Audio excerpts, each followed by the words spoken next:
All right, we're back on air. Thanks for your patience as we concluded our executive session.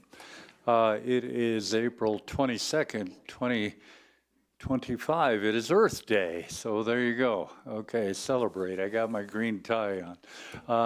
For anyone who wants to say the Pledge of Allegiance with us, that's what we're going to do to start. I pledge allegiance to the flag of the United States of America and to the republic for which it stands, one nation, under God, indivisible, with liberty and justice for all. We have a couple of proclamations that we'll go through here first and take care of that business. And yeah, 422.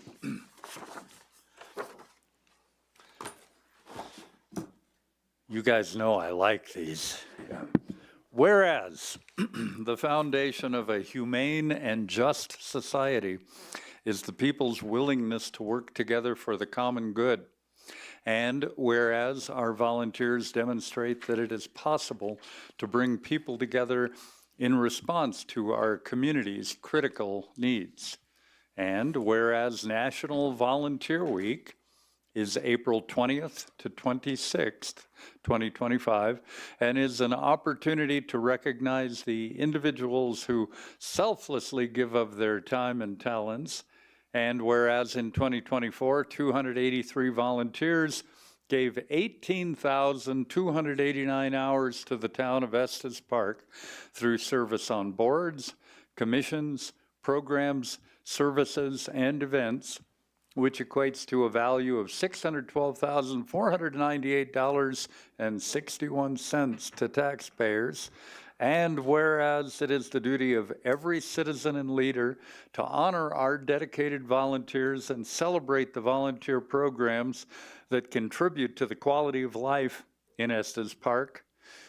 Now, therefore, be it resolved that the Mayor and Board of Trustees of the Town of Estes Park proclaim the week of April 20th to 26, 2025 as Volunteer Recognition Week in the town of Estes Park, and all citizens are encouraged to celebrate volunteers and recognize these selfless, committed individuals. And I have a second one.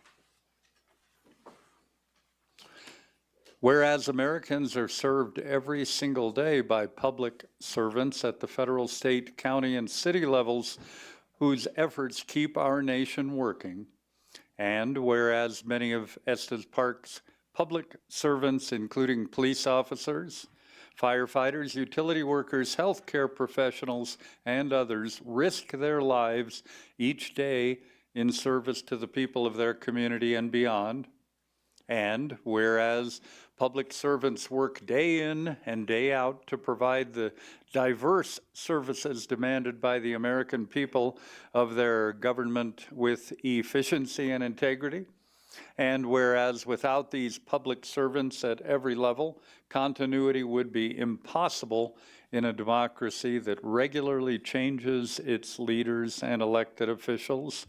Now, therefore, be it resolved that the Mayor and Board of Trustees of the town of Estes Park do hereby proclaim the week of May 4th through the 10th, 2025, as Public Service Recognition Week in the town of Estes Park, and urge all citizens to join in recognizing the accomplishments and contributions of government employees at all levels, federal, state, county, and city. Thank you. We'll move on to the agenda approval. Are there any changes to the agenda, trustees? No changes. Can I have a motion? I move to approve the agenda as presented. Second. Trustee Youngland moved to approve. Trustee Hazelton moved to approve. Trustee Youngland moved to second. Any additional comments? Let's proceed with the vote.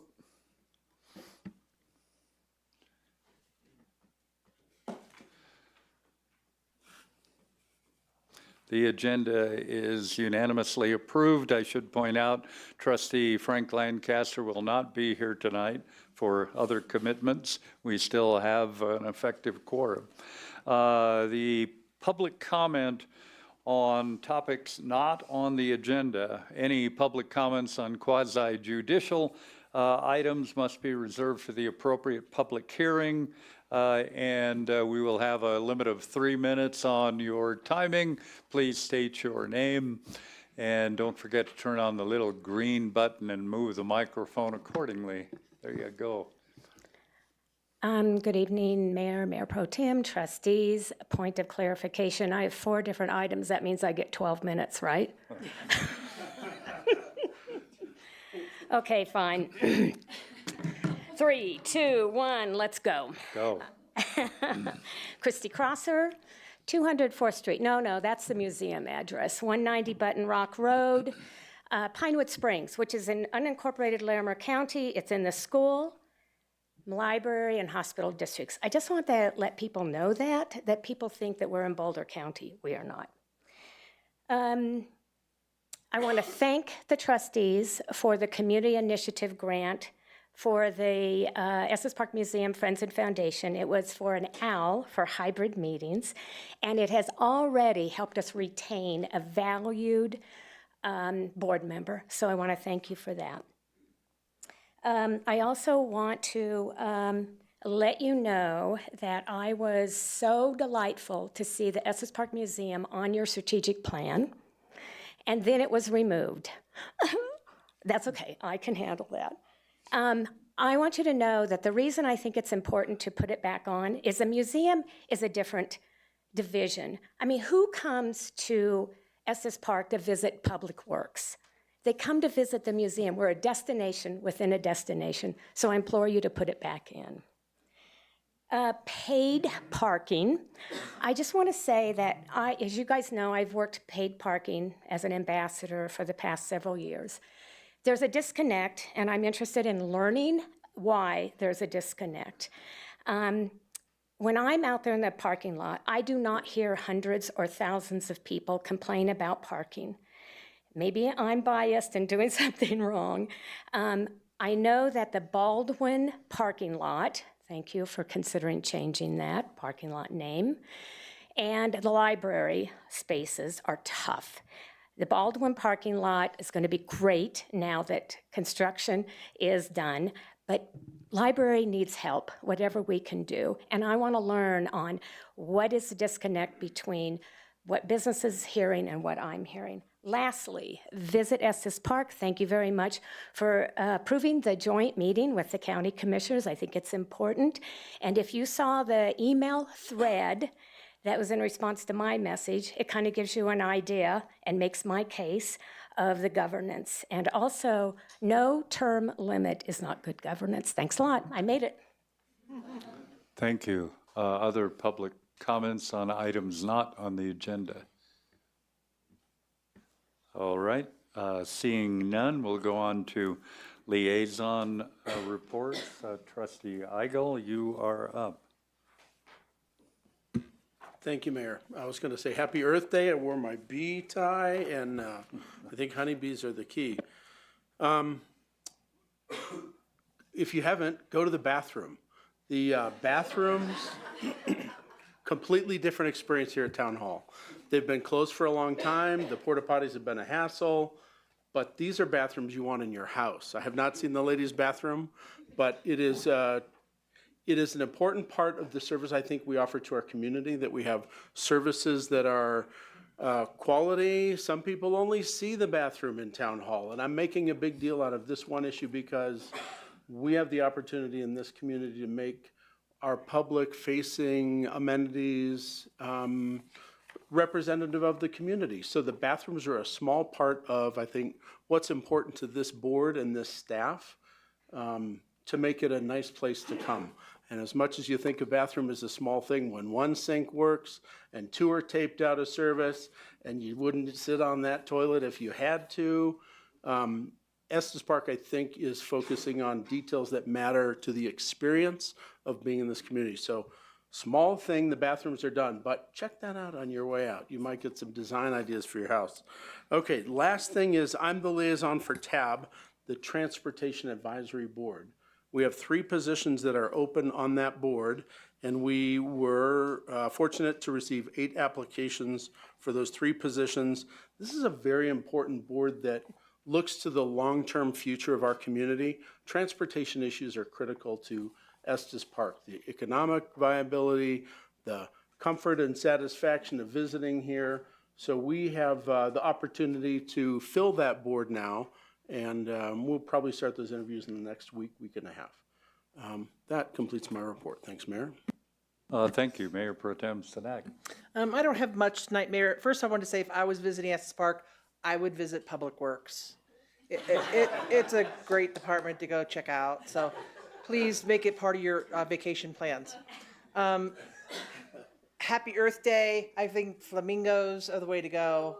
Bees, they're pretty important. Flamingos, very important. So my liaison report, Rooftop Rodeo, July 5th through July 10th. Tickets are on sale now at rooftoprodeO.com. I think that's the website. Anyway, so get your tickets now. It's a great rodeo if you haven't been. Most people that live here have been, but you know it's well renowned in the rodeo world, and very special to be able to see it right here with the most beautiful background of any rodeo in this world. So come to the Rooftop Rodeo and enjoy. And that's it. Trustee Youngland. Thank you, Mayor. Just one note. We are going to, we being the Estes Park Sister Cities group, they're going to welcome back the 9 students, high school students, and the 3 chaperones that went to Monteverde in March over spring break. They are going to have a presentation of what they learned, what they did, perhaps maybe even cook a little bit. But it's going to be open to the public, and thank you to the museum for allowing them to have a room and video set up. That is going to be on May 6th from 5:30 to 7. And we just invite everybody out for that. You'll learn more about the sister cities and hopefully push a little button to get involved. It's a great organization and for the youth and for the adults. So that's all I have tonight. Thank you. Trustee Hazelton. Yeah, Mayor, a few things tonight. First of all, I'm the liaison for restorative justice, and I just want to thank them for their facilitation of our joint study session a few weeks ago with the Planning Commission. Really appreciate their staff and volunteers stepping in to make sure that was a productive conversation, and I hope we have a chance to work with them again in the future. I also want to highlight, I've mentioned this before, but they're really in the throes of working with Director Correccia and the library and our development code consultant design workshop to develop or assist in the community outreach plan for the development code rewrite. And I'm just really excited about having them at the table, of course, along with the library as part of their community conversation structure, to ensure that we have some really productive conversations as we start to go through this hefty process. So that was very exciting. Melissa spent a lot of time talking about that to the board, and it was great to hear the passion in her voice and just all the good things that are happening when it comes to bringing people to the table for those kinds of conversations that are really going to mean a lot for our future as a community. I also want to welcome Megan Graper. Megan is the newest staff member at Restorative Justice. She fills a seat that has been vacated since Becky Weller was stolen by the town clerk's office last year. But Megan is wonderful. She comes to us with a lot of great RJ experience, and it's been great to have her on the team so far. Looking forward to getting to know her more. And finally, since no one else has mentioned it yet, I will, in particular for RJ, I'm going to mention to please buy a duck for the duck race. Don't buy one for anybody else's organizations, just Restorative Justice. No, please support the duck races on May 3rd. And I think it's gonna look a little different this year, which I'm excited about, but please buy a duck to support your nonprofit in the community. That's RJ. A couple of other things. Visit Estes Park. We had a special meeting last Tuesday. that many folks may have heard about. The board did vote at that time to hire Bill Hanbury as the next interim CEO for 3 months. I don't know when his start date will be. That contract hasn't come before the board. We have only seen the proposal. So I'll look forward to hearing how that will take place. The board's regular April board meeting is this coming Thursday, so 2 days from now at 2 p.m. We'll be hearing from the Elkhorn Lodge folks, a couple of other discussion items and staff reports. Those meetings are always a great place to hear about what's going on from a marketing level at Visit Estes Park, what's being worked on, all the good data and kind of placer AI info. So those are recorded too. If you can't make it at 2, you can always watch it afterward. I mentioned this, but I want just one more reminder for the Tourism Summit that Visit Estes Park is hosting on Wednesday, April 30th. So next week, it starts at 8 a.m., goes to noon, and it's at the Holiday Inn. They'll be presenting on the Tourism Master Plan. They'll be talking about their annual report. There'll be some discussion about economic impact. Just a really good lineup of speakers. So I hope folks will attend. I'll be there, and I'm looking forward to hearing from the staff. And I also want to say thank you to the board as well as to the county commissioners for agreeing to meet in a joint session that has been scheduled for Tuesday, May 6th, and it'll be virtual. So folks can hop on if you'd like to listen into that. Planning Commission has a couple of vacancies. Trustee Eigel mentioned the Transportation Advisory Board. It seems like we have a number of different boards or commissions that have open seats right now. So please apply for the Planning Commission if you're interested in serving the community in that way. I believe we're taking applications through May 12th. And then I'll be assisting Frank with interviews for those candidates. So I would love to speak with anybody who's interested in that interview process. Please apply. You can get... I think it's at estes.org/jobs is where it links to that volunteer application too, right? Ish? Yeah. Sure. Estes.org/volunteers, thanks. Volunteering. You know what, if you go to estes.org, I bet you'll find it on there. It's gonna be on there. And lastly, I just wanna give a quick shout out. I coach the high school girls soccer team every season. This is my 9th year. And we had senior night last week. We have 9 seniors graduating this year, which is big. That wouldn't be a big number for where I went to high school, but it's big for Estes Park. And they won 6-1 on senior night. So I want to give a shout out to the Bobcats for that. And that's all I have, Mayor. Thank you. Trustee Brown. I don't have a whole lot, but there are openings on the Board of Adjustment and the Housing Authority as well.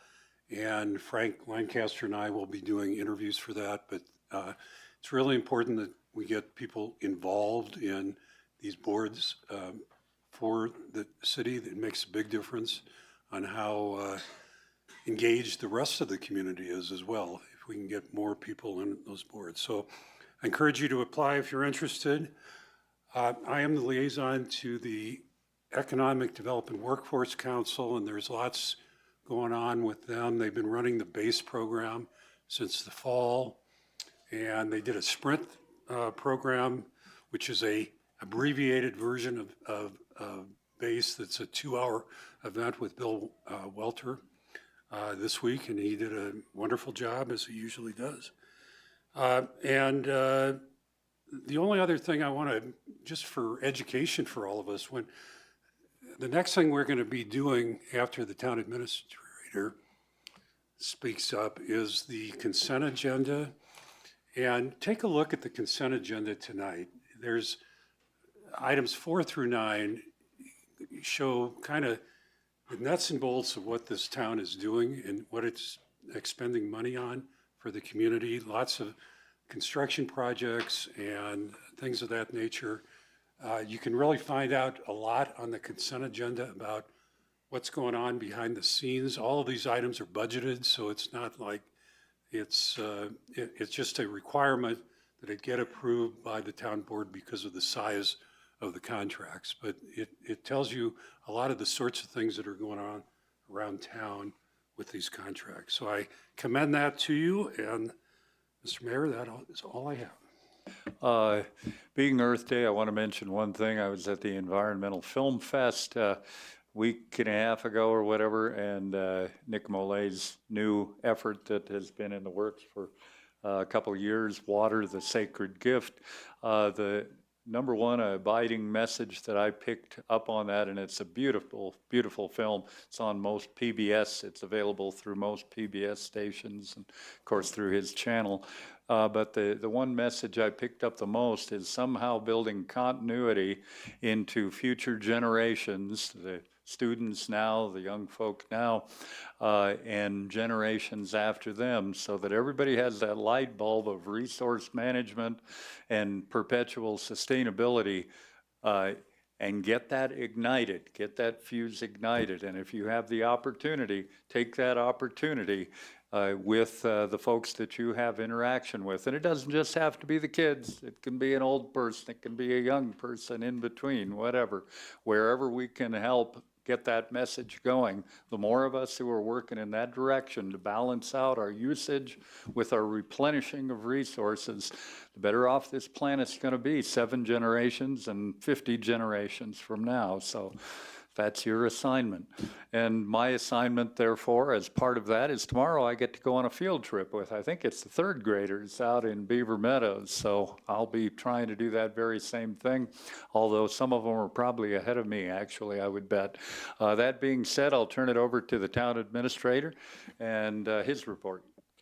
Thanks, Mayor. I have 2 items tonight. Both have to do with policy governance.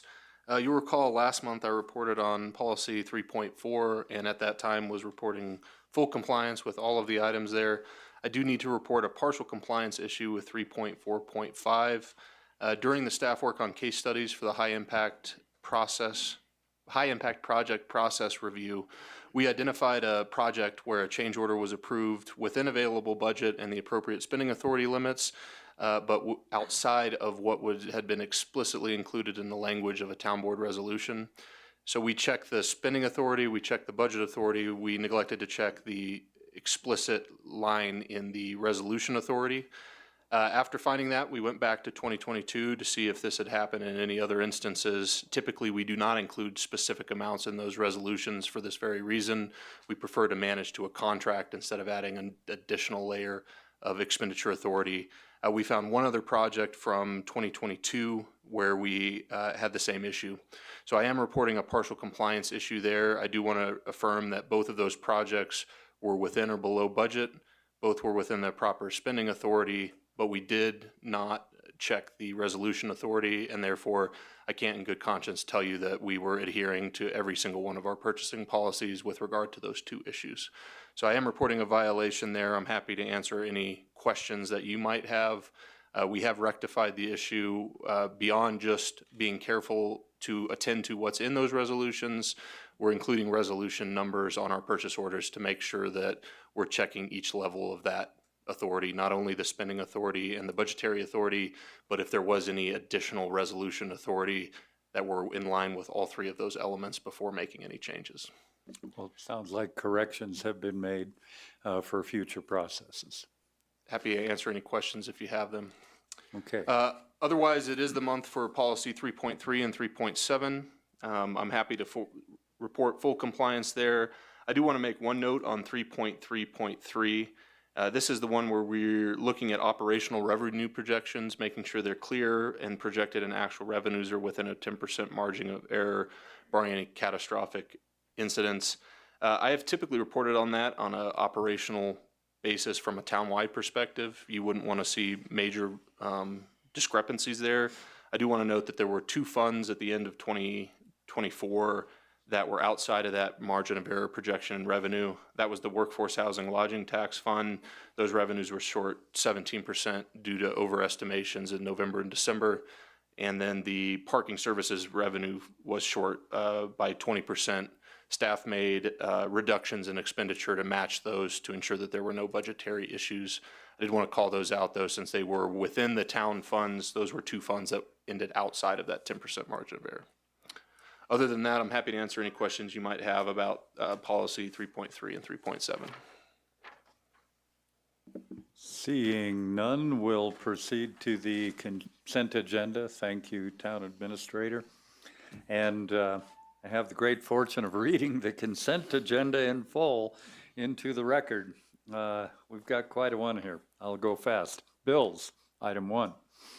Item 2, Town Board Meeting and Study Session Minutes dated April 8th, 2025. Item 3, Estes Park Planning Commission Minutes dated March 18th, 2025, acknowledgement only. Item 4, Resolution 2925, Amendment to the Professional Engineering Services Agreement with AE2S LLC to add general services during construction for the Carriage Hills and Spruce Knob Water Systems Improvement Project, $219,930 budgeted. Item 5, Resolution 3025, a contract with Vance Brothers LLC for 2025 chip and crack seal program, $306,859.04 budgeted. Item 6, Resolution 3125, contract extension with Colson Excavating Company, Inc. for 2025 overlay and patching program, $1,712,250.25 budgeted. 7, Resolution 3225, change order to the construction contract with JOC Construction, LLC, for Performance Park restrooms remodel, $105,826.49 budgeted. Item 8, Resolution 3325, intergovernmental agreement with Colorado Department of Transportation for fiscal year 2023 congestion mitigation and air quality, CMAQ, funds to support Estes Park Transit Service expansion programs in 2025 and 2026, $252,370 budgeted. Item 9, Resolution 3425, contracts for on-call electrical services with Dickinson Electric, Inc., Flash Electric, Inc., and Southpaw Electric Company. Item 10, letter of support to Colorado Department of Transportation for the non-attainment area Air Pollution Mitigation Enterprise Community Clean Transportation Assistant Grant Program. I don't know how that could just have an NAAPME acronym. It seemed like more. For Moraine Avenue Trail Design Construction Project. Item 11, Resolution 3525, setting the public hearing for a new beer and wine liquor license application for Galloway Reed LLC, DBA Inkwell and Brew at 150 East Elkhorn Avenue, Estes Park, Colorado.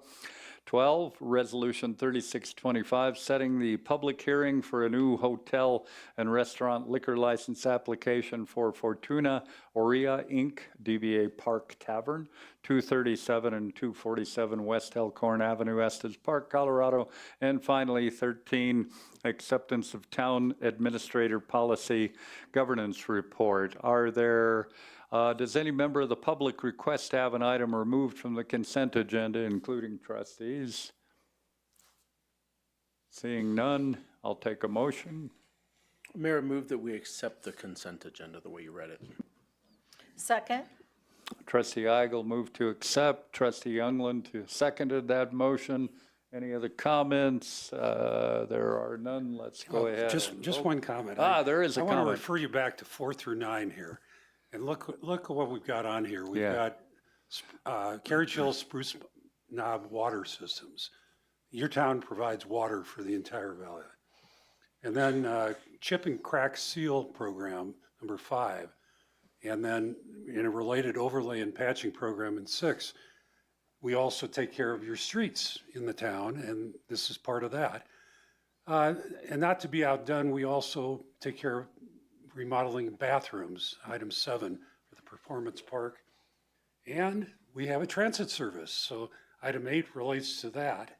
So there's a lot of stuff day to day going on that requires a lot of staff time and a lot of work to get all of these services to our public. So there's no real need to bring them out separately, and that's why we do it in a consent agenda. But I just wanted to commend you to looking at some of that detail.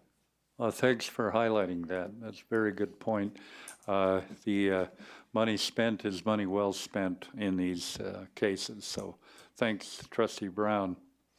We can now take a vote.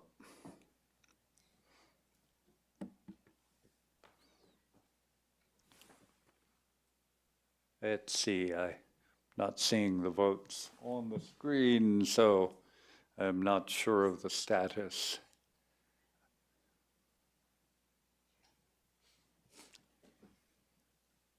And the consent agenda passes unanimously. We'll move on to reports and discussion items outside entities. Our first item is the base funding report for the Estes Valley Crisis Advocates, very important program, and Program Director Fanucci. Thank you. Thank you, Mayor Pro Tem, trustees, town staff, for letting me come and talk about our how we use our base funding money that we receive from the town. Let's see. Here we go. And let me get this up. Okay. Is it? I hit? Okay. Oh, it's just a little. Okay, cool. Anyway, we receive $24,900 in the last funding cycle, and we use this to help out in several different places. Our government grants allow us only to charge salary, so anytime we need utilities and emergency issues, things like that. But also, we're able to leverage these dollars for those government grants. If we didn't have funds from someplace like the town to leverage, we wouldn't be able to apply for some of our government grants. Okay, our mission. Estes Valley Crisis Advocates is committed to ending violence for all victims of crime and trauma, which includes, but are not limited to, domestic violence and sex assault of survivors. We promote empowerment and healing through our crisis counseling, referrals, community education, and our safe housing. Estes Valley Crisis Advocates is a dual agency. Again, this is Estes Park. We're rural, we're remote, so we do things a little bit differently. So what we mean by dual agency is we maintain both a domestic violence shelter that you can see all the different things we have there. We also provide victim services, which is a little different than some of the other domestic violence programs. So we serve people who have self-described trauma and crisis. We work with law enforcement and get referrals for crime victims. We help navigate the legal system for victims. We provide victims' rights notifications, and I'll talk about that on the next slide. And we help our victims with victims' compensation, describing what it is, how they're eligible, and we can help people apply for that program. For the victim services, if you live, work, or play in the Estes Valley, we can help. We consider you local. So I didn't talk about this last year. The Victims' Rights Act is in our Colorado Constitution and became effective in 1993, January 1993. And it covers certain crimes against persons. And if you're a victim of one of these crimes, you have the right to be heard in relevant stages of the legal system. You also have the right to be kept informed and to be present at critical stages. And the responsibility for making sure victims have their rights falls to law enforcement agencies, the district attorney, the courts, probation departments, and community corrections. And we actually help our law enforcement agency here to make sure that our victims of crime, if they're here visiting, if they live here, if they work here, that they receive all of the rights and notifications. So what'll happen is the Estes Park Police will call us out to us on scene if they feel it's appropriate, or will contact the victim the next day, especially if there's been an arrest, because it's my job to make sure that that victim knows when the bond hearing is for the perpetrator and how to actually attend the bond hearing. So COVID did one really good thing for us in that those bond hearings are virtual. So our victims do not have to take time off of work and drive an hour and a half down to Fort Collins and maybe find childcare. They can do it on their own technology, or they can come to our offices and we can sit with them and help them through that. I can also help them with what the judge or magistrate's going to ask them if they want to speak at the bond hearing, so they're prepared and they know what's coming. We also provide information about mandatory protection orders that may be put in place after that bond hearing. And again, about the victim's compensation eligibility. So for these victims' rights crimes, victims are cooperating with law enforcement. For all of the other services that Estes Valley Crisis Advocates serves, we don't expect anyone to report to law enforcement if they don't want to. So it's just for the victims' rights crimes that we need them to do that. So in 2024, we served, if you can see, mostly women, and that's because of our domestic violence services. About 11% of our clients were men, and about 7.5% were children. Overall, we served 466 unique clients for almost 1,600 client contacts over the year. We provided 908 total shelter nights for domestic violence victims and their families. And we are very lucky. We have a very active group of volunteers, and they provided us with over 3,100 volunteer hours to help us in our mission. And this is our victimization breakdown from 2024. You have to remember, many of our victims have multiple victimizations, and that's why the numbers look a little skewed. So a vast majority of our victims have some sort of domestic violence that they report to us. They may not be reporting to police, but they're reporting to us that it's domestic violence. We also have children who witness domestic violence, which is a form of child abuse, physical assaults, sex assaults, child sex assaults we work with, trafficking, which is both labor and sex trafficking. We work on elder abuse cases, stalking and harassment, which is actually something that's going up in reports to us. And other crimes, we kind of put in a bunch of different things. False imprisonment, kidnapping, menacing, criminal mischief, criminal tampering, obstruction of telephone service, arson, burglary, robbery. We've worked with a survivor of a homicide. There was attempted murder in town. We worked with victims with that. And then some people in town know us best from when we go out on our unattended death calls. That's another service that we provide. An unattended death is from anyone who dies that is not under the direct supervision of a physician or a medical team, so of the hospital or hospice. It's usually sudden. So we go out and we provide support for the survivors of that death and help them understand what the next steps are. Unfortunately, sometimes it's someone who's visiting Estes Park and they don't have a support system. So we'll help them until their support system can be en route or get here. It's just an unfortunate part of having so many tourists in town in the summertime. Michelle, may I Yes. ask a quick question? Absolutely. On the y-axis is the number for number of individuals or victims or number of incidents? Number of people that report to us. Okay. So we have 466 individual clients, and the vast majority of them report some form of domestic violence. Okay, thanks. But that's not domestic violence to law enforcement necessarily. To you specifically. That would be to us. Although sometimes people don't want to report for, well, actually a multitude of reasons. Okay, Yeah. thank you. Yep, absolutely. No, it does look like a little skewed, doesn't it? Just was curious. That's okay. So if Estes Valley Crisis Advocates or my sister's place, which is the name of our domestic violence shelter, didn't exist or reduced our services, the closest help for some of our victims would be either Fort Collins, Loveland, Longmont, Boulder, or Greeley.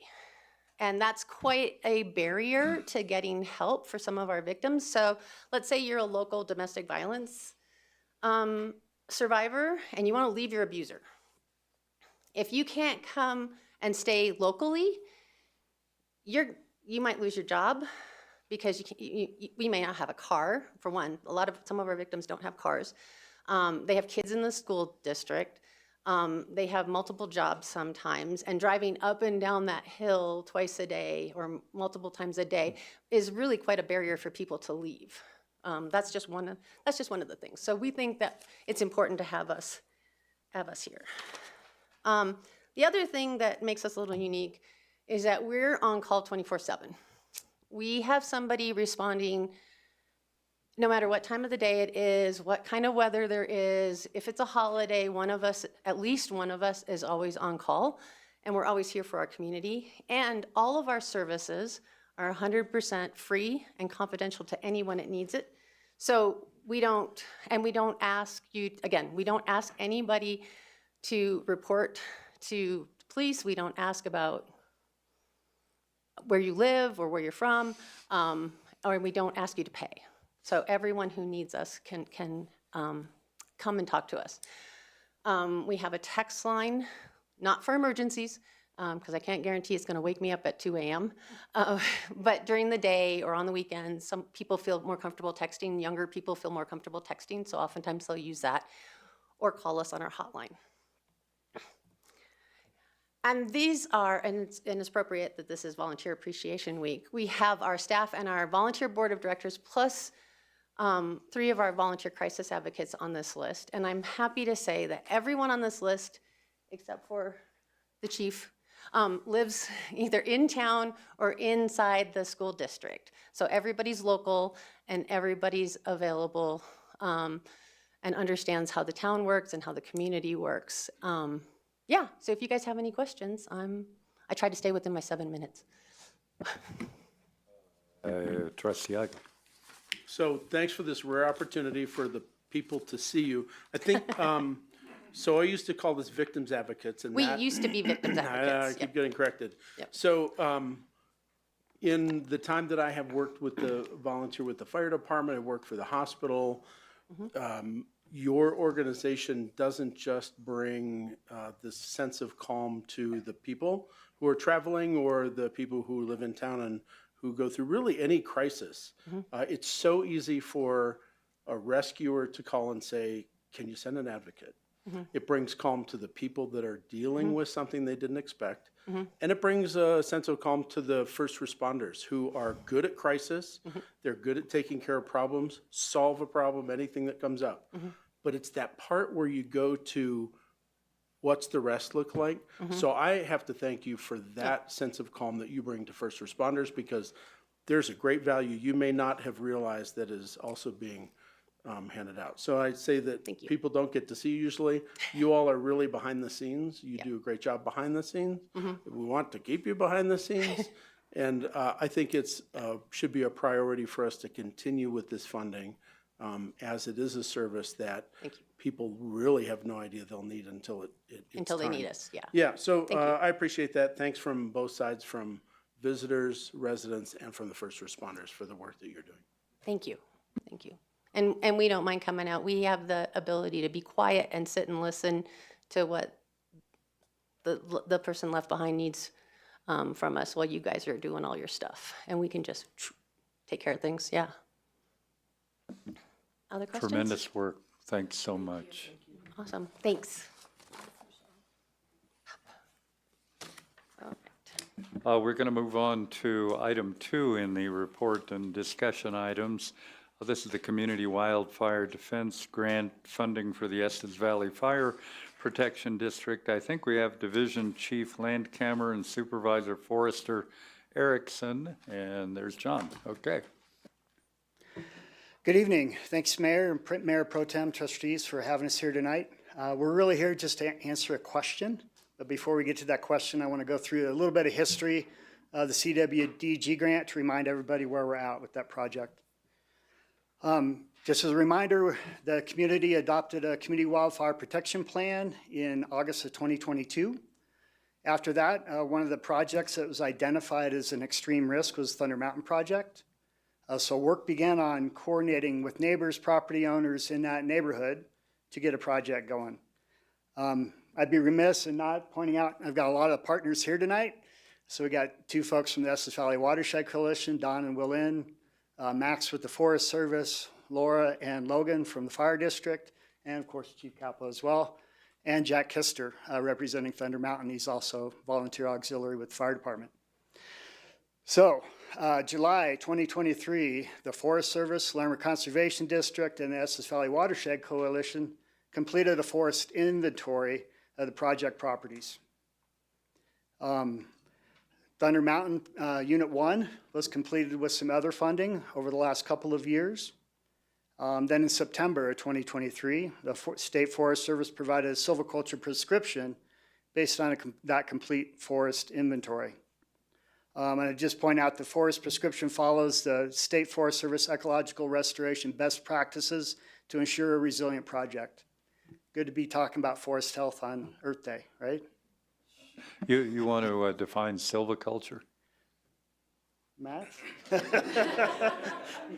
I'm not the forester. Yeah, that would be the management of forests and the design that we would do for those. I'm sure he'll be up again. Next step was finding funding for this project. So we partnered with the town, grant writer Jamie, along with Willin from the Watershed Coalition. They wrote and submitted the grant application. So that's what got it rolling. This is the mapping from the CWPP that shows the plan unit of Windcliff area is where that Thunder Mountain project falls into.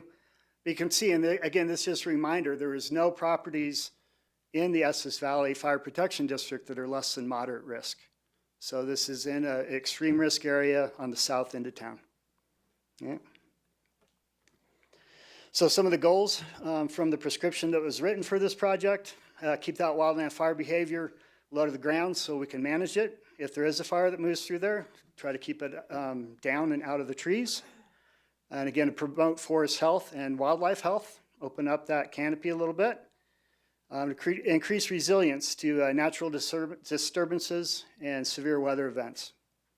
And also reestablish openings, create spatial heterogeneity. If you want to know what that word is, we'll pull Max up here. And again, we also plan in this project coordinate with Town of Estes Park Power and Communications. They do have power lines running through there, and we'll look hard at the mitigation needs related to that power line. Map of the project. Properties, Unit 2 and 3 are to the east on this map. So you'll see it's a little hard to read, but the properties with the road names right above on the west side is the YMCA Summit property, and then it moves east into private properties into the Windcliff area. It's not technically the Windcliff area, it's a different area of that neighborhood. But you can also see to the east side of that map, all the values at risk at the top of the slope, put it that way. So the original application, you don't know if you're going to get the match or not. So we're required to provide a 25% match. We asked the town for that match, and that was approved and actually distributed last year. It was $175,000. The final grant approval came through, and we signed it just this year in February of 2025. And when that happened, the match was not required. That's why I'm here tonight. I felt the need to come back and say, can we keep the match and complete the full project? The funding we received was for the 75% as it was applied for, and I'll let Max explain that. You want to come up? Sure. Good evening.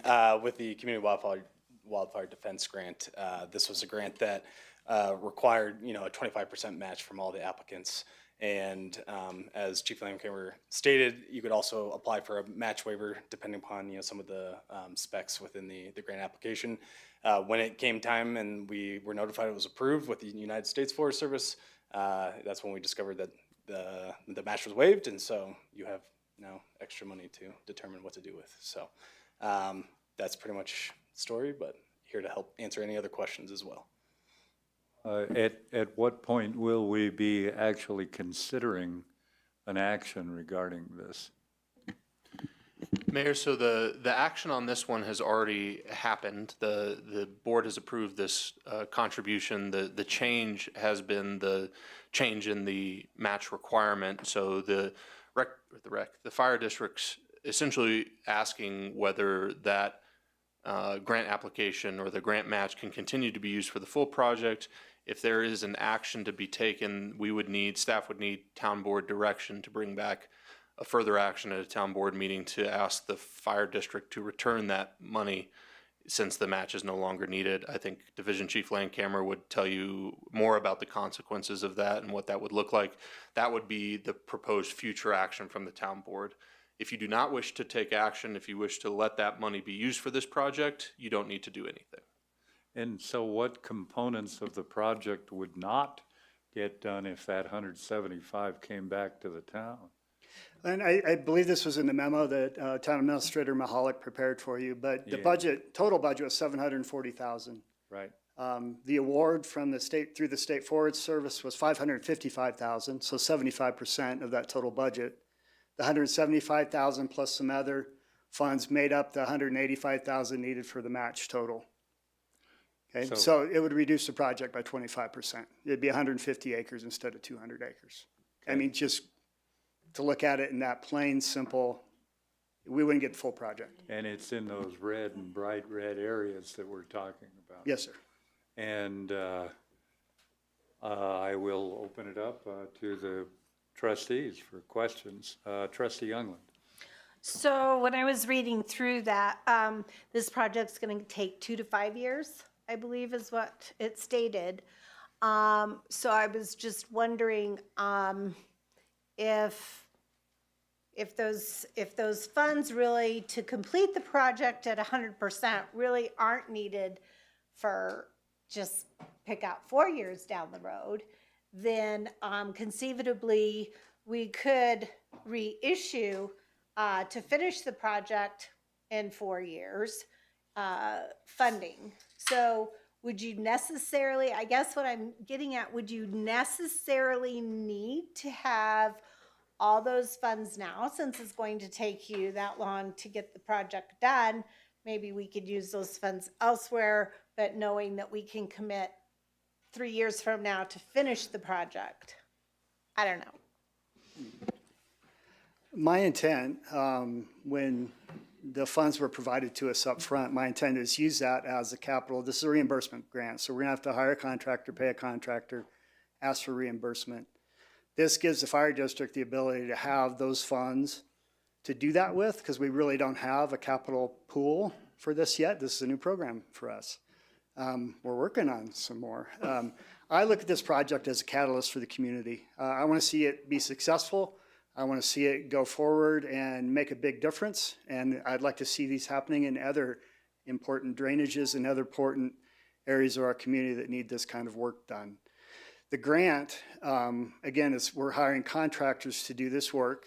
The intent is to do the entire 200 acres. The budget is based on what we see now as a cost per acre to treat those acres.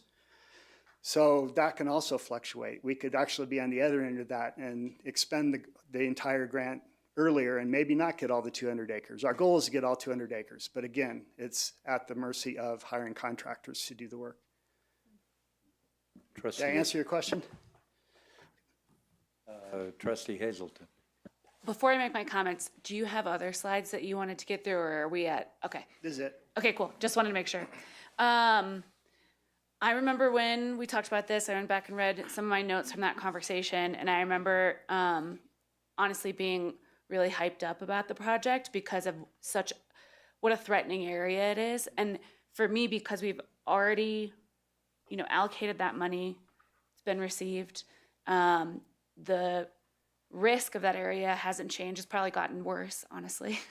I am fully supportive of it continuing, especially because I know this is an excellent cross-organization collaboration. So to be able to work, with you as the fire district and the Watershed Coalition and all the great work that the coalition does, and have everybody put a few bucks in the pot, and obviously to receive that grant money, it just makes a lot of sense to me. And I think that's one of our number one goals. It comes up in strategic planning. We talk about it all the time, is the safety of our community. And for me, it's a no-brainer that I would have you guys hang on to those funds and get this project done to completion. Thank you, Trustee Hazelton. If I could make a quick comment to that. You made me think of one other thing that's also going on right now. The Big Thompson Healthy Watershed Partnership is working on a RAP plan, so Wildfire Ready Action Plan, and they're identifying values at risk. This project also is very close to East Portal, is very close to infrastructure for the Y and the town for Thunder Mountain. Also borders Rocky Mountain National Park. So those that were identified in this grant application as other values at risk and important aspects to this project. Trustee Igo. Okay, I have the unique position of being, the fire district is here in my heart. I have 35 years in there, so I'm coming from a perspective of loving the fire district, and now I have this fiduciary responsibility as this sitting here. So I'm gonna look you in the eye and tell you that I have some concerns about the money that the town would allocate to this. So I'm just gonna throw them out there and hope for really good answers. The first one that comes to mind is that this is town money. It's money that was allocated in a pinch to help get this grant landed. Like, we landed the grant, we had the matching funds there, and the town really helped out with that. But now, you guys don't come to all the meetings that happen here where it's funding request after funding request after funding request. There are a lot of priorities in the community that need funding. So while the fire district is not less of a priority, crisis advocates get $25,000 and are happy about it. And so we have all this money that we need to spend wisely. So when this came up, I asked the question, we have to prioritize. How has the 1A tax impacted the financial needs of the fire district? Because I think that's a new development that this grant happened. And finding out that there was no matching funds required. Has that loosened up funding that the fire district can have a financial stake in this? Because as I read it, the fire district does not have a financial stake in this project. And there's a $10,000, Trustee Hazelton mentioned everybody's kind of pitching in, but I think it's grant, town 175, 10,000 from the Watershed Coalition, and then in kind through the fire district by the management of this. So what is the value of that? Help me with the numbers on it. In the original grant application, I found some of the original budget numbers, and the fire district was in the mix for $40,000 in kind, not cash match. We're taking on the grant. We're going to manage the grant. We're going to manage reporting on the grant. We're going to hire the contractor. We're going to make sure the work's getting done. So that's going to be the fire district's responsibility with this project, just like any other project we have going. As far as the 1A, I don't really want to go down that rabbit hole too far. It started in July, and what we have done with that so far is hire Logan, who's doing an outstanding job throughout the community, getting HOAs involved and doing mitigation work. And we're getting ready to hire that mitigation crew. It's posted right now and will be hired. That was our intent, that we said with 1A, that was a primary use of those funds, was to get mitigation projects going through a mitigation crew. We're staying true to that, but we're really just getting started. We did transfer money for a type 6 for this crew to work out of. This is the type 6 that we were gonna get rid of. We were replacing this fire district. We had it on our budget to sell it for $60,000. 1A bought it for the mitigation crew to use for $60,000. I'll just note, our new one, just the unit alone was $310,000. So I saw it as a easy way to get a few more years out of that apparatus and keep it in service with the mitigation crew. That's where we're at with 1A, without going too far into that. But yes, we will be participating with this project. We took on the grant management. So I'm taking a big personal risk here because I have to go to the fire station tomorrow or tonight at 2:30 or whenever that is. And I don't want to alienate anybody in that, but I am in this seat looking at the numbers of this. I'm really struggling with saying, keep the 175. Because when you say don't go down the rabbit hole of 1A, that's $400,000. And the town, the voters said that's a priority for us. That's for mitigation. And then when we are looking at expenses coming in, requests for money, and we've allocated $175,000 to another taxing district that's out of the city limits that would benefit us, there are a lot of reasons that it's good. But there are also reasons why we have to look at the financial investment of this, and for me, I have to prioritize because I do know both sides of it. So I'm hoping for some strong justification to keep that money. The strong justification to me is the decision was already made. It's already been supported. I felt the need to come back and say, is it okay that we keep that funding? But the circumstances have changed substantially. We got the same amount we would have if the match was required. We got $555,000, not the total project. That was what was in the original I application. totally understand that. If there was $550,000 available originally, and it was like, here, just take this grant, would you have taken that money? Absolutely. Yeah, Any project is Right. better than no project, and this is a great project to be a catalyst for the community to get more of these kind of projects going. I mean, that's the way I look at it. I'm a sworn firefighter as well as you are, and I've sworn to protect my community from fire, and that's what I'm trying to do. Okay. Okay. Made your point. We'll be seeking at least consensus on what direction to give Town Administrator Mahalik in regard to this. And I've heard a couple trustees, but not sufficient to give a consensus toward the Town Administrator. So I'm inclined to just leave it with you. If it was a good idea at the time when we budgeted this, when we allocated it, I feel like we'd be second guessing a prior board on this and doing other things. You know, the way a town works, you know, it's the money's already spent in our minds.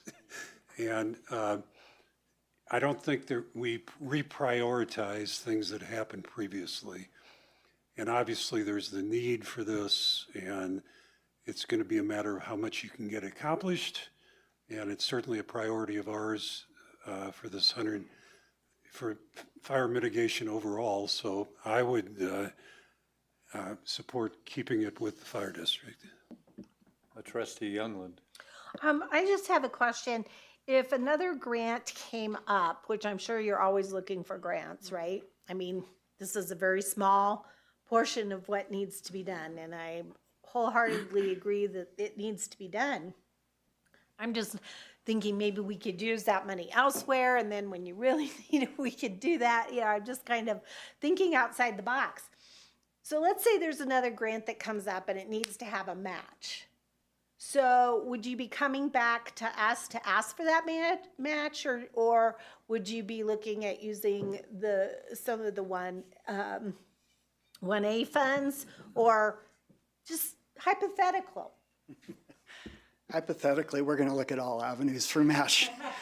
And we may come and ask. I wouldn't say we wouldn't come and ask, but that's not going to be our number one. I was thrilled when this came up, and the support from the trustees and from the community, it got us excited about this project going.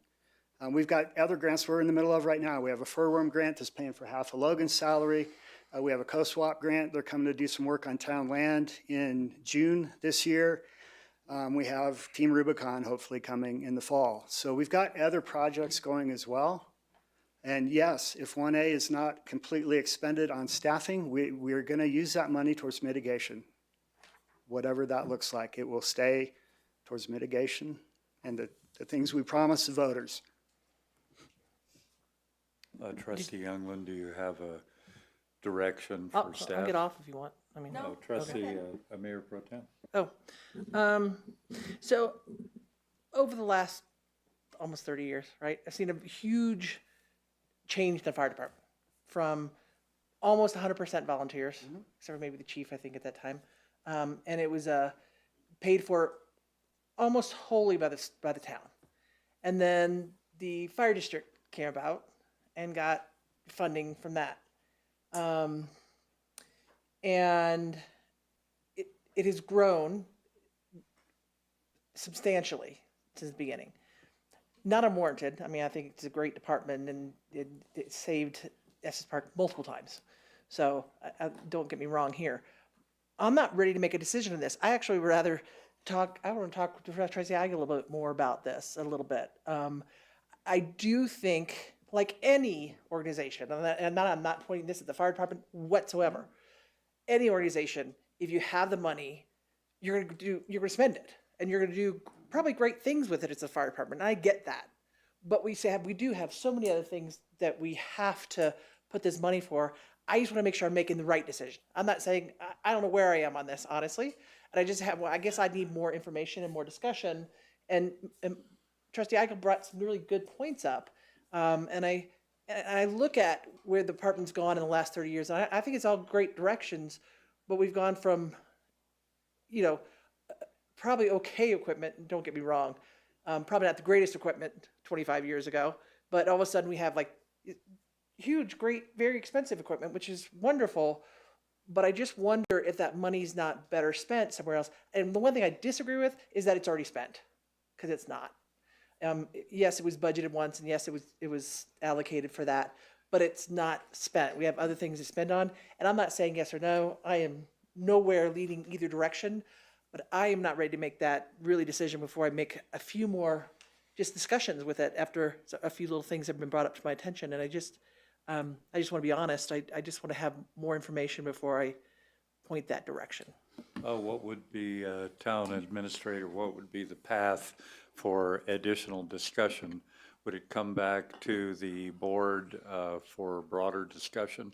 We also only have 6 trustees up here tonight, which might be difficult to get to a consensus. Mayor, if the board wants a deliberative item in the future, what I would suggest is an action item at the next town board meeting that has essentially 2 motions, one to ask the fire district to return the money previously provided, and one to authorize or tell the fire district it's okay to use that money for this project. If there's a desire to have another round of conversation and a more formal action, I think that would be the approach to take. It sounds to me like that's what it has to be, because I don't hear a definitive direction at this point. That being said, we'll hold that in limbo and move forward with an actual action item at the next board meeting. But Okay. thank you for the information. Sure, and I also want to offer, if you would like more information on one, I'd be happy to come to a study session, whatever your request is. We can report on that as well, just as we will report on these funds if we expend them. And there wouldn't be any legal issue with trustee going over and having a one-on-one conversation? No, Mayor. All right. Okay. We'll continue to collect information and look at it formally the next time around. All right, thank you for your questions, and we'll look forward to a positive outcome. Thank you. Keep our project on track. We're going to move forward. We have a liquor item. Resolution 3725, new hotel and restaurant liquor license filed by JWC Elevations LLC, DBA Stanley Chocolate Factory, 157 West Elkhorn, Unit 1 to 10 and 14, Estes Park, Colorado 80517, Town Clerk Williamson. Thank you, Mayor. As you stated, this is a application for a hotel and restaurant liquor license in a new location at 157 West Elkhorn. Just a little information about this application. It was filed with the town clerk's office on March 7th. We did set this hearing tonight at the April 8th town board meeting. The neighborhood boundaries for this liquor license are 3.5 miles. And the town has received all the necessary paperwork and fees for this application. I will note, as the memo noted, this is a concurrent review, which means that the state's been reviewing this application at the same time as the town has been reviewing this application. The applicant is filing as an LLC, and the property is zoned CD, which is commercial downtown, which allows this type of business to be permitted. The notice of the hearing was published in the local newspaper on April 11th, and the premise was also posted on April 11th. Police report is in your packet, as well as I did mark status for tips as unscheduled. I will note that the current applicant has other liquor licenses in town and has been tips trained in the past. I assume they'll have additional new staff that they might be tips training, and so that'll occur, I'm sure, once they're open. And with that, I will turn it over to the applicant. Well, actually, I have to officially open the public hearing. Oh, yes, And the you do. information that you provided will be included in that public hearing. At this hearing, the Liquor Licensing Authority shall consider the facts and evidence determined as a result of its investigation, as well as any other facts, the reasonable requirements of the neighborhood for the type of license for which application has been made, the desires of the adult inhabitants, the number, type, and availability of liquor outlets located in or near the neighborhood under consideration, and any other pertinent matters affecting the qualifications of the applicant for the conduct of the type of business proposed. The public hearing is open. I will take all the information that is recorded from Town Clerk Williamson in her checklist, and that is now included in the public hearing, and we'll turn it over to the applicant. Thank you, Mayor. I don't even know where to start on this one. I did have my 30th anniversary of coming to Estes Park last month.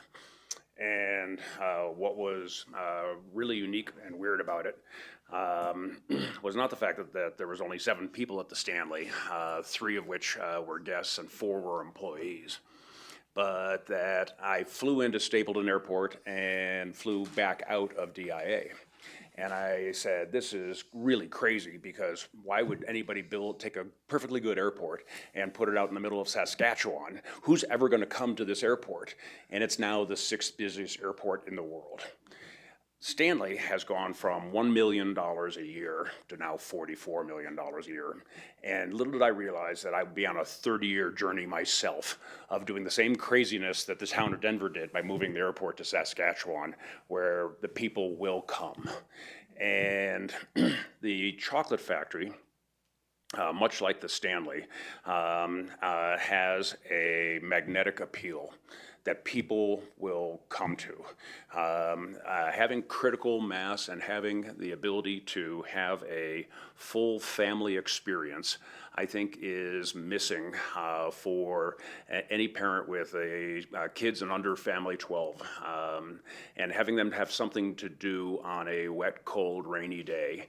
I think we've reached critical mass on this project where somebody's going to take their kids, their grandkids, their friends, their neighbors, and come up to Estes Park on a cold February day and have a family fun day. I'm not saying that I can't provide that at the Stanley, but it's different with a 12-year-old to tell them about horror films. It just doesn't work. It's not right. Making a chocolate bar together as a team project, having a rooftop restaurant, having a special place where there's trains running in the ceilings and activity, and mom and dad can actually have a cup of coffee while their kids are doing something. I think this is a fun project. Yeah, it's probably in my top 10 weird list. And let's not have a debate on my top 10 weird list, not tonight. But let's just all agree that this one's right up there. I think that with this project and its final budget, final costs, I will pass in 30 years here, the $100 million of equity invested in this town. I will have spent, here I am criticizing the town of Denver for building this $4 billion airport out in the middle of nowhere, and here I am repeating it proudly, that I've spent $100 million in this town, and if you build it, they will come. And I'm very excited. Maybe this is the kid in me showing up in this thing, where this is what a 12-year-old thinks he's going to build someday. I think this is a fun project. It's a family project. It's got a lot of layers to it. I think it'll draw a couple million people to West Elkhorn, and might actually be the anchor of Cleve Street that we need as that road, God hope us, opens up in the next month. Any questions? The only question was, can you state your name? Oh, I'm sorry, I went off on the wrong thing. I'm sorry. Thank you. I think everybody my name knows, is John but- Cullen, yeah, there you go. Stanley Hotel, and I trade as JWC Elevations on this one. I'm actually here to ask for a liquor license. I think I'm actually turning in Fall River Village as well. So I'm up one and down one today. I now can open the floor. If there are any opponents, would be given an opportunity to state their case and present any evidence in opposition to the application. Seeing none, there's no need for a rebuttal, Mr. Cullen. I'm still glad to answer questions if you have any. And let's first of all see, have there been, Town Clerk, any communications received in regard to the application? And if so, read that communication. I haven't seen anything in the packet, I don't believe. We did not receive any communications regarding this liquor license. All right. Trustees, Mayor Pro Tem. I just want to tell you, Mr. Cullen, it is a beautiful project. I don't want to be biased. I think it is, I think the building itself is beautiful inside. I think that the idea is beautiful. I hope that it is all that you have dreamt it to be for Estes Park. It sounds, at least from what I've heard and what I've heard from you and your other people, that it is almost like a new phase for Estes Park, and I think that I'm really excited to see it, how its potential comes through. Thank you very much. Trustee Youngland. Just a couple questions. So I got to tour a few weeks ago, and it's a beautiful building. I'm excited to see it up and running, as I'm sure you are. One question about the liquor license, though. So I know where there's the new restaurant, and then of course the bar up on top. Lots of kids, hopefully running around. So, how can you explain how you're going to contain, like, if they're up in the outside bar area, can they walk down and see their kid doing a chocolate bar with a drink? Can you kind of speak to how you're going to control that? Controlling kids and sugar is a top topic of my group, and I'm actually as concerned with the adults as well, because there's a lot of stairs. Now, the good news is that the elevator turned on today, and it is a 12-person gurney available type emergency service elevator, so it's actually one of the largest elevators in Estes Park. But the side of controlling the kids, I think that this is very much a family event. I don't see this as an arcade type thing where you've got a bunch of 14, 15, 16-year-olds running around independently without a parent. I think this is very much a place where you take your kid, and it's designed to be that family that's got a 2, 4, 6, and 8, or two families that have come together that have got a second kid that's 12 and 5. And I think the parents there on this are going to enjoy this as much as the kids do. A lot of people have even said, do I have to bring a kid to actually go on the chocolate tour? We will actually have TIPS training and security training, and because there's only 3 exits out of the building, it will be controlled. Even to the point where a kid, if you're going to do a kid between the ages of 8 and 12 that are unaccompanied, they actually will get the wristband, and they can't leave the space without mom and dad's permission. Okay, and so, but you are planning on letting that alcohol go throughout the whole building? Basically is going to be the license throughout. I really want it to be a whole building experience as opposed to grabbing that glass from that tenant and all that. So it'll be one license for the entire building, with the exception of Wild Rose, which has their own. Okay, Thank you. They can't cross from Melrose into my restaurant. That would be a violation of the liquor laws. Right. Okay, thank you. Trustee Brown.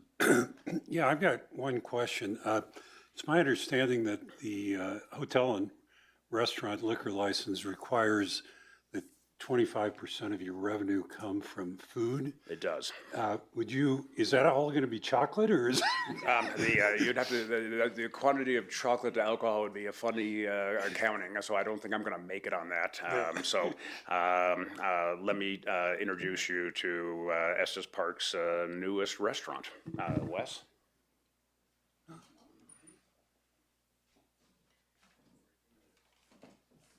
My name's Wes Moore, owner of West Tex Barbecue here in Estes Park.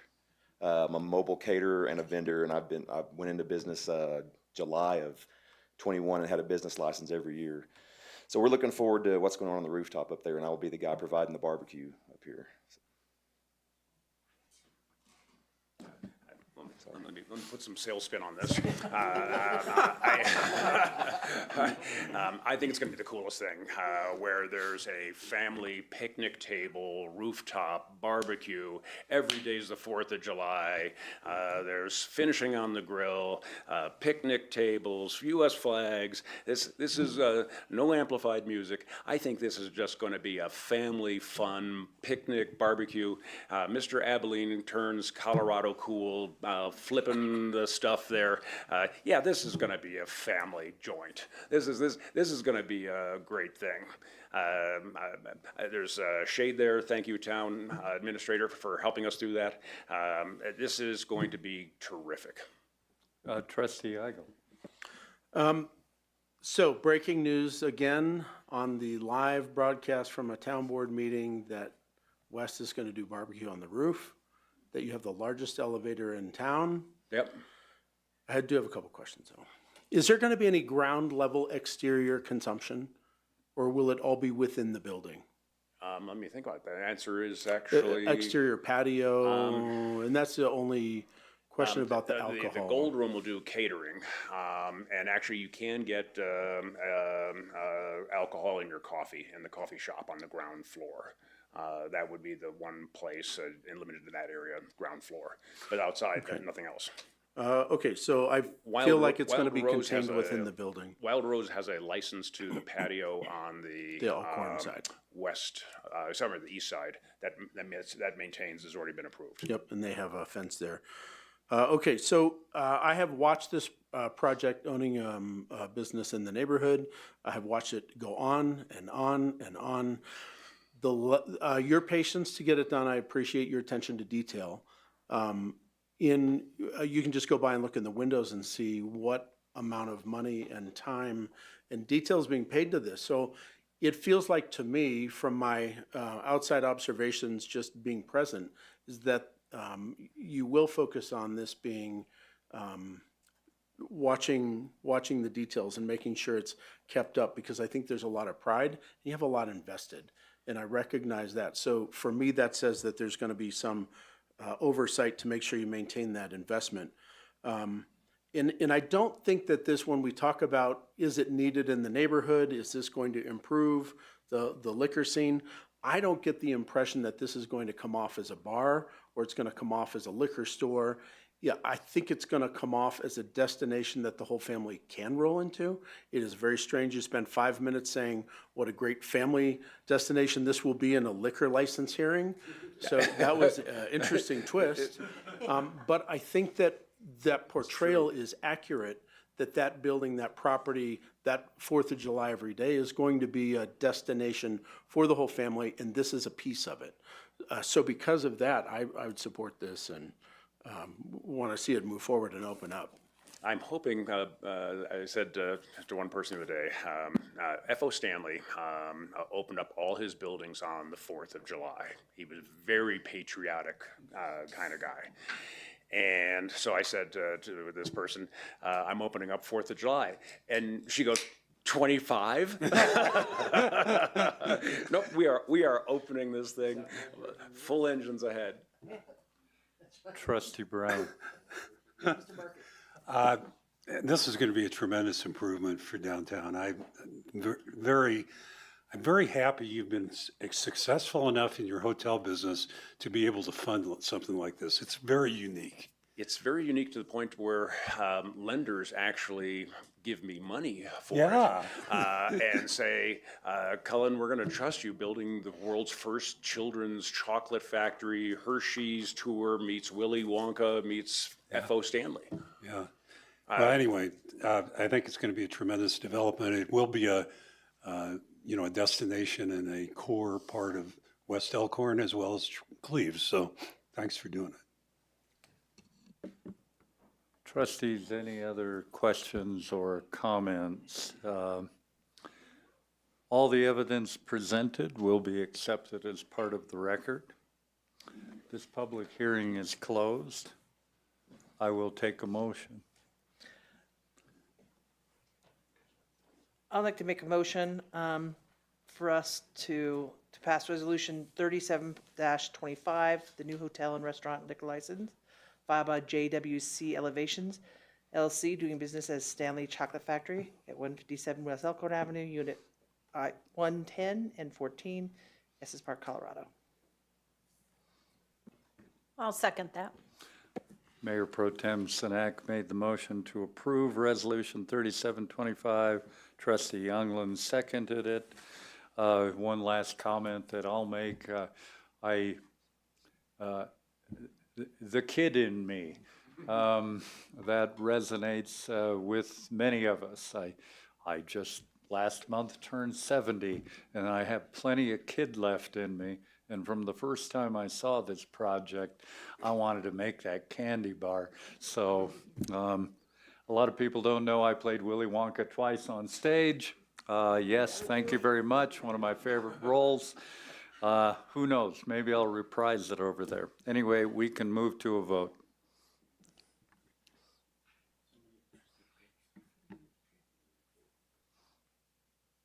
Motion passes unanimously. Really, July 4th, 2025? Okay. We're going to move on to action items. We have Director Zimmerman, who is going to come up on Resolution 3825, Supplemental Budget Appropriations number 1 to the 2025 budget. Thank you, Mayor and Trustees. Finance Director Zimmerman. I don't have a visual presentation for this particular item, maybe next time. First, I want to acknowledge with this budget amendment the hard work and dedication from all of our finance staff, our department heads, our town administrator's office, and in particular, Dwayne Hudson, our former interim finance director. The town staff put in many hours and going through the year-end close process, reviewing the grant details and activity of purchase orders and projects. We updated all of our intricate and elaborate spreadsheets. We met with the various departments to discuss their budgets and any amendments needed. So this is the first budget amendment of 2025, and it's a large one. There's 56 million in movement. As the memo explained that was in the agenda packet, what we're trying to accomplish is 3 different tasks, major tasks. The first one is the purchase order roll. And purchase orders, and I'll abbreviate to POs going forward. Purchase orders, or POs, are a binding agreement. And we're rolling these because they were entered into in 2024, and the goods were either not delivered yet, or the service hasn't been completed. The second major task is rolling of our projects and grants. And so the town usually budgets for an upfront of the entire project budget. And so when we have unspent or incomplete projects, those balances need to be re-encumbered into 2025. And the third major task is any adjustments that are needed for the 2025 budget, we go in and do this now. So that could be departments that are, they've been awarded a grant or they're rejecting a grant. They've identified a need that wasn't addressed in the 2025 budget, or there's transfers between funds. So essentially, this resolution 38-25 reappropriates the budgets for the purchase orders and the projects that are still in process. And we're moving the funds from 24 to 25, that we're ensuring that our ongoing projects and obligations can be met. And then we're also rolling the associated grant revenues, those budgets where we haven't yet been reimbursed for. And this first budget amendment, it's a standard accounting process for governmental entities. And if you don't mind, I was just going to go quickly through the 15 funds that we have activity on, an increase or a decrease in the total appropriations. And I'll call out some of the main factors.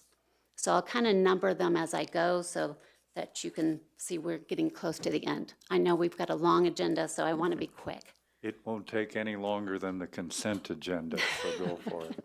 Good. I'll try to be just as quick. So the general fund, we have about 4.8 million that we're increasing. About 1.3 million of that is our rollovers for POs and projects. Some main standouts are the transit grants, pedestrian bridge repairs, and the Fall River Trail repairs. There was a 1.1 million public transit service expansion grant that was added, and there was about 2 million in transfers out to the Community Reinvestment Fund to cover all of our project rollovers and our PO rollovers. And so, number two, the Community Reinvestment Fund, we have an increase of about 8.6 million, and total POs that are being rolled over is about 1 million. Project rollovers, about 5.7 million. Main standouts, museum HVAC replacement, our ERP accounting system, our event center security camera system, several projects. And one in particular that stands out, we're doing a transfer of 1.5 million for the planned use of our reserves for the BEAD grant. And I'm going to talk about that just a little bit further when we get to the PNC fund.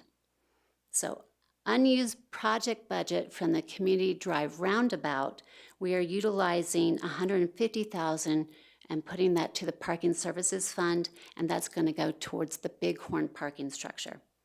And that's the design. And then 200,000 of that leftover project budget is going to the Facilities Internal Service Fund, and that's for building repair contingencies.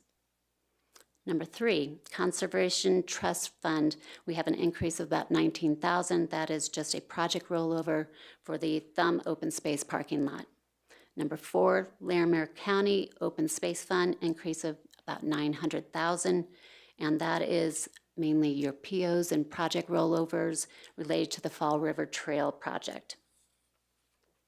Then we have number five, Trails Expansion Fund, an increase of about 4.5 million, and that's all of your POs and your project roll forwards, primarily for the Fall River Trail project and the US 34. Number six, Trails Sales Tax Extension Fund, that we actually have a decrease here of 604,000. And so the majority of that is related to the reduction for the grant on the Community Drive Multi-Use Trail. So this was related to the Safe Routes to School grant application, where we were not recommended for funding. I also need to point out that there was added or included in the supporting detail, but not added in the memorandum, a 300,000 grant that was approved by the board for Moraine Avenue Trail design. And there was about a 50,000 local match. That 50,000 is coming from the fund balance reserve from the Trail Sales Tax Extension Fund. Number seven, Parking Services Fund, we have an increase of about 602,000, and this mainly is from transfers in from the Community Reinvestment Fund of 150,000 for the Bighorn parking structure. And again, we have our, that's coming up on a later agenda item where we'll be talking in detail about parking. We also transferred 450,000 of fund balance reserves for a total of 600,000 for this Bighorn parking structure project. I do need to point out that we're requesting that the Public Works Administrative Assistant that is currently at a more of a part-time status, where we classify it as a .78 full-time equivalent, FTE. We're requesting that be moved to a full-time 40-hour per work week at 1 point FTE. That position is allocated amongst several different departments and funds, the bulk of it coming from Parking Services Fund. Number 8, we have the Street Improvement Fund. We have an increase of about 5.9 million. Purchase orders are 2.7 million of that. We have 3.2 million, which is our project rollovers.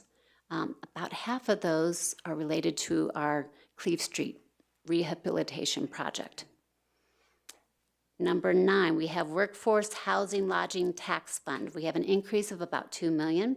This is all of your purchase order rollovers related to the Fish Hatchery Workforce Housing and our Woodstock Child Care Center. Number 10, Power and Communications Fund. We have an increase of about 11 million. 3 million come from our project rollovers and our PO rollovers. So 7.86 million pertains to Trailblazer BEAD grant, and BEAD standing for Broadband Equity Access Deployment Program. So this has already been talked about. We are earmarking this budget and this amendment because we are waiting for the final approval. And once we get that final word, we will put this budget into our software to where then it can be spent. But right now, we're putting it in this budget amendment and earmarking it until we get that final approval. And then we also added transferring in for the BEAD grant, the 1.5 million from the Community Reinvestment Fund, and then the remaining part of our local match, 464,000 is coming from fund balance reserves. We also added the Colorado Energy Grant, also known as the Grid Hardening Grant, where it's 538,000. The local match is covered by our operating expenses. Number 11, our water fund. We have an increase of about 16 million. This includes purchase order rollovers of 2 million, and then we have project rollovers of about 14.5 million. The big standouts on this, 2 million for Prospect Mountain Water District, and then we have about 7.8 million for our Carriage Lane water main replacement. Number 12, we're getting close. Fleet Maintenance Fund, we have an increase of about 56,000, but what I need to call attention to is that staff is requesting that we not roll forward the trolley barn grant project. We are declining the construction grant funding for this. Number 13, Information Systems Technology Fund, an increase of 165,000. This includes project rollovers of about 119,000. So additionally, we're requesting 46,500 come from fund balance, and this will be utilized for an IT assessment project.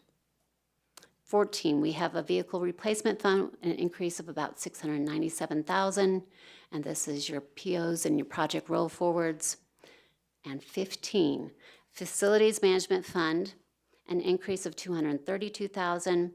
200,000 of that is to provide contingency funding for building repairs. And we also have funding for the unspent funds from the Community Drive Roundabout that we're going to be utilizing as well. The 200,000 is coming from the unspent funds from the Community Drive Roundabout project. Let me correct myself.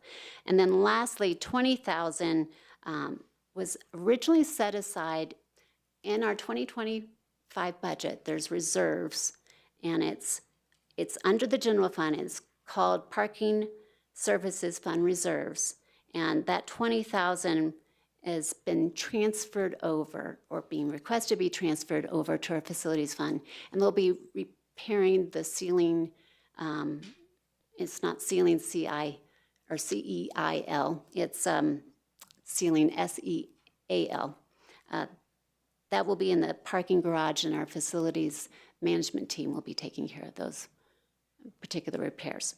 So I'm happy to answer any questions. I know that's a lot, and it was a very full packet. And if I don't have the answers, I can possibly reach out to some friends in the audience. Town Administrator Mahalik, any comments on the changes? Mayor, the only additional thing I wanted to mention, and this may just be me missing it in the presentation, to clarify for the Power and Communications, that remaining balance from fund balance reserves, that 464,189, is coming from that previously identified general fund reserve for workforce housing. Thank you. That Yes. was something that the town board set aside well before 6E, said, well, we want to start setting aside money to make investments in workforce housing, both for town employees and for the public as a whole. As we discussed during the BEAD match discussion, we had identified that along with our capital reserve to serve as the BEAD match.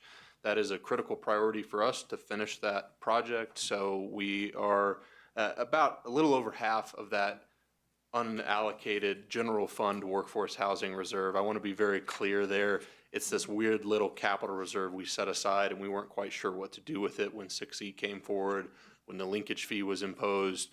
So this is using a portion of that fund. It leaves a portion of that fund intact, and we do need to deal with that and decide how the board wants to address the balance of that fund in the 2026 budget process. Good. Thanks for the clarification. Before I open it to the trustees, any member of the public wish to comment on this item or these items? Seeing none, Trustee Brown. So a couple of questions on this. One is that transfer for the workforce reserve, whatever you called it, didn't we pledge that fund for, that is not part of the pledge funds for Fall River Village? No, the pledge funds for Fall River Village are the linkage fee funds. Just the linkage fee. And those are funds. held So separately. this was preceding the linkage fee. Yeah, the only designation on these funds is the town board designation as a reserve within the general fund. So these are Okay. general fund dollars. They're not tied to the linkage fee or 6E in any way, shape, or form. And the other thing is kind of general. It sounds like most of this is either rollovers or purchase orders that are outstanding. But there are nonetheless some changes from where it's previously been budgeted and moved. And that is kind of a policy decision as to whether to do that. And what I'd like to know is that these movements, where that happens, are consistent with our strategic plan for this year. Yes? Yes, all of these movements are consistent with the strategic plan, those within funds. Oftentimes, there are trade-offs there. We do our best to highlight those trade-offs. Certainly allocating 1.5 million in general fund capital reserves to the BEAD grant is a trade-off. We're trading general fund projects for completing our commitment on the Trailblazer broadband build-out. But we do make sure before this comes forward to the board, both Director Zimmerman and myself, that this we've already comports dealt with the town board strategic plan. Okay, thank you. Other questions or comments? Mayor, I do want to just, Director Zimmerman did a great job of highlighting it, but I do want to highlight the one personnel item in here that's an FTE. The board approves all FTE changes. That's the reinstatement of that administrative assistant in public works from a 0.78 FTE to a 1.0 FTE. Right. I do want to call that out again because that is an important distinction for the board. Anytime an FTE changes, the board has to approve it. Yep. Well, I would take a motion. I move to approve the resolution 3825 supplemental budget appropriation number 1 to the 2025 budget. Second. Trustee Brown moved to approve 3825. Trustee Youngland to second. Any other comments? Let's vote.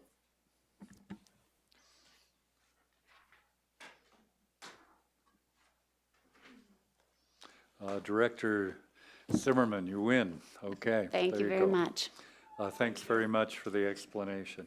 We'll move on to Mayor. Resolution Mayor, excuse 39. me. Sorry. Pardon me, Town Attorney Kramer. Sorry to interrupt. I want to let you know that there is an item on the consent agenda that we're going to need to revisit, unfortunately.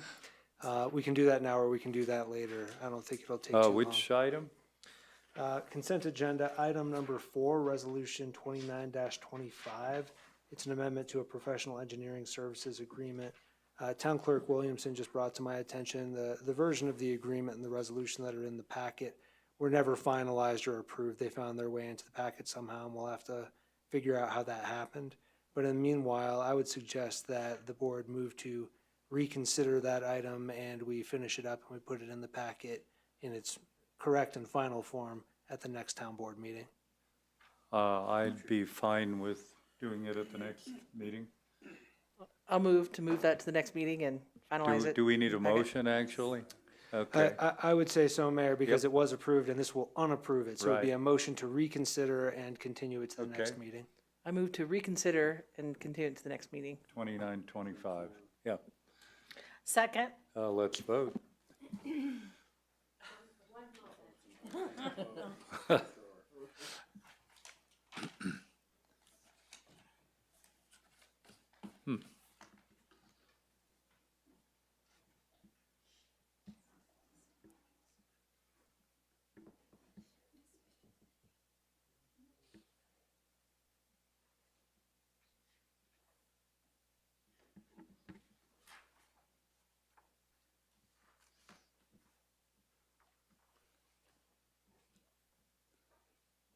All right, looks like we've got that transplanted.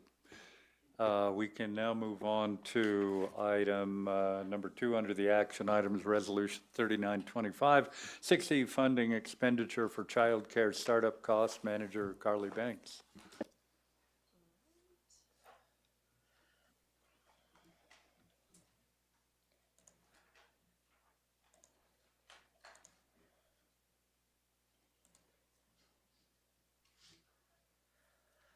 All right, good evening. This is an exciting one. You get to see me again. I know you missed me. We have our applicants here, Susan Castillo, and your husband's name, I'm sorry. Sayel.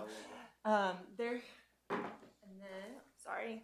I removed some of the slides from the show, from the deck, just because of the time and the full agenda tonight. So I'll go ahead and pass out some of the slides from the actual presentation.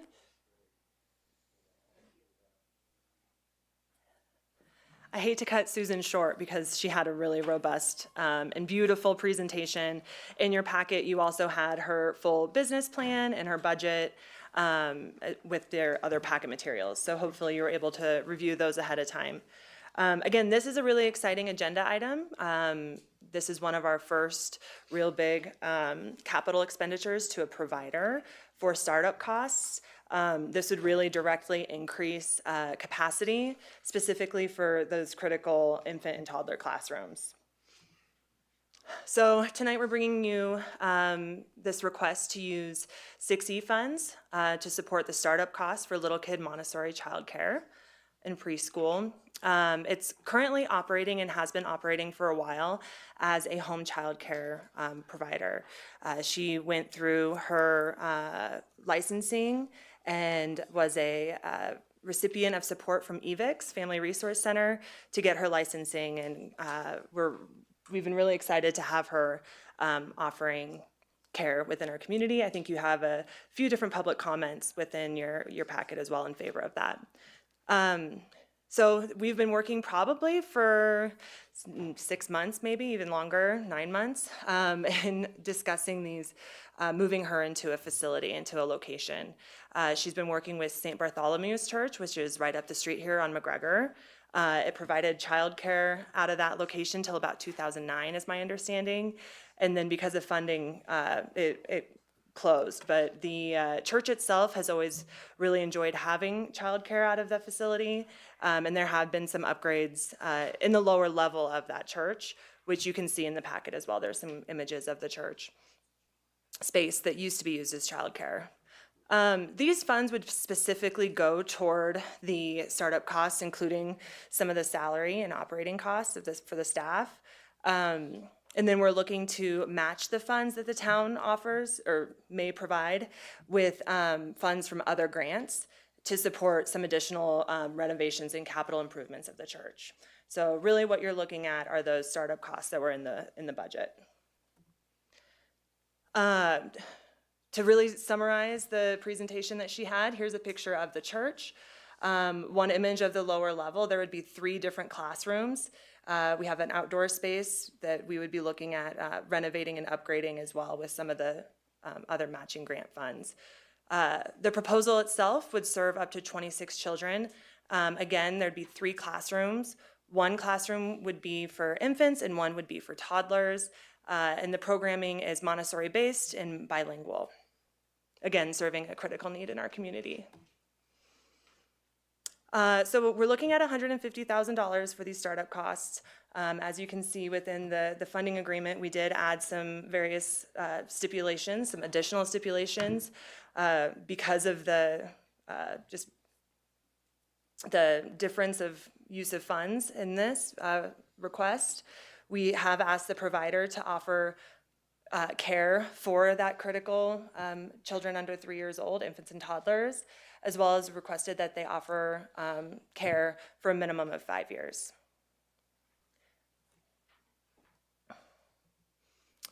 So I wanted to just really quickly turn it over to Susan, let her introduce herself, introduce the care that she has. You guys can ask us questions, and then Ruth's here as well. In the packet, you might have noticed, there is kind of a committee that we've brought together to work on the startup costs as well as the grant matching and just supporting Little Kid Montessori. So. Hi, my name is Susan Castillo, and my project, Little Kids Montessori Childcare and Preschool, is a childcare and preschool project that aims to house approximately 26 kids at the moment, but we can have classes in the afternoon after school for kids and teenagers, like cooking, crafts, arts, music. So we have three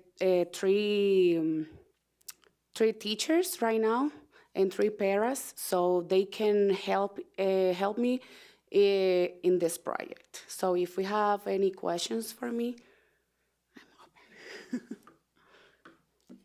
I'm open. Mayor Pro Tem. Actually, this question, not that I find this fascinating, I think it's great, but I have a question for Carly. Okay. For Director Bangs. So we talk about the provider must provide child care services for a minimum of 5 years. Mm-hmm. How do we keep that accountable? Yeah, so this is a unique request in that there is an inherent risk in providing these startup costs. A number of different things completely out of anybody's control could affect their ability to offer care, whether from this location or from another location. And so this is, again, the nature of this type of request. It is my recommendation and my philosophy that this is the intent of these funds, is to be able to make some of these investments. There's risk, definitely.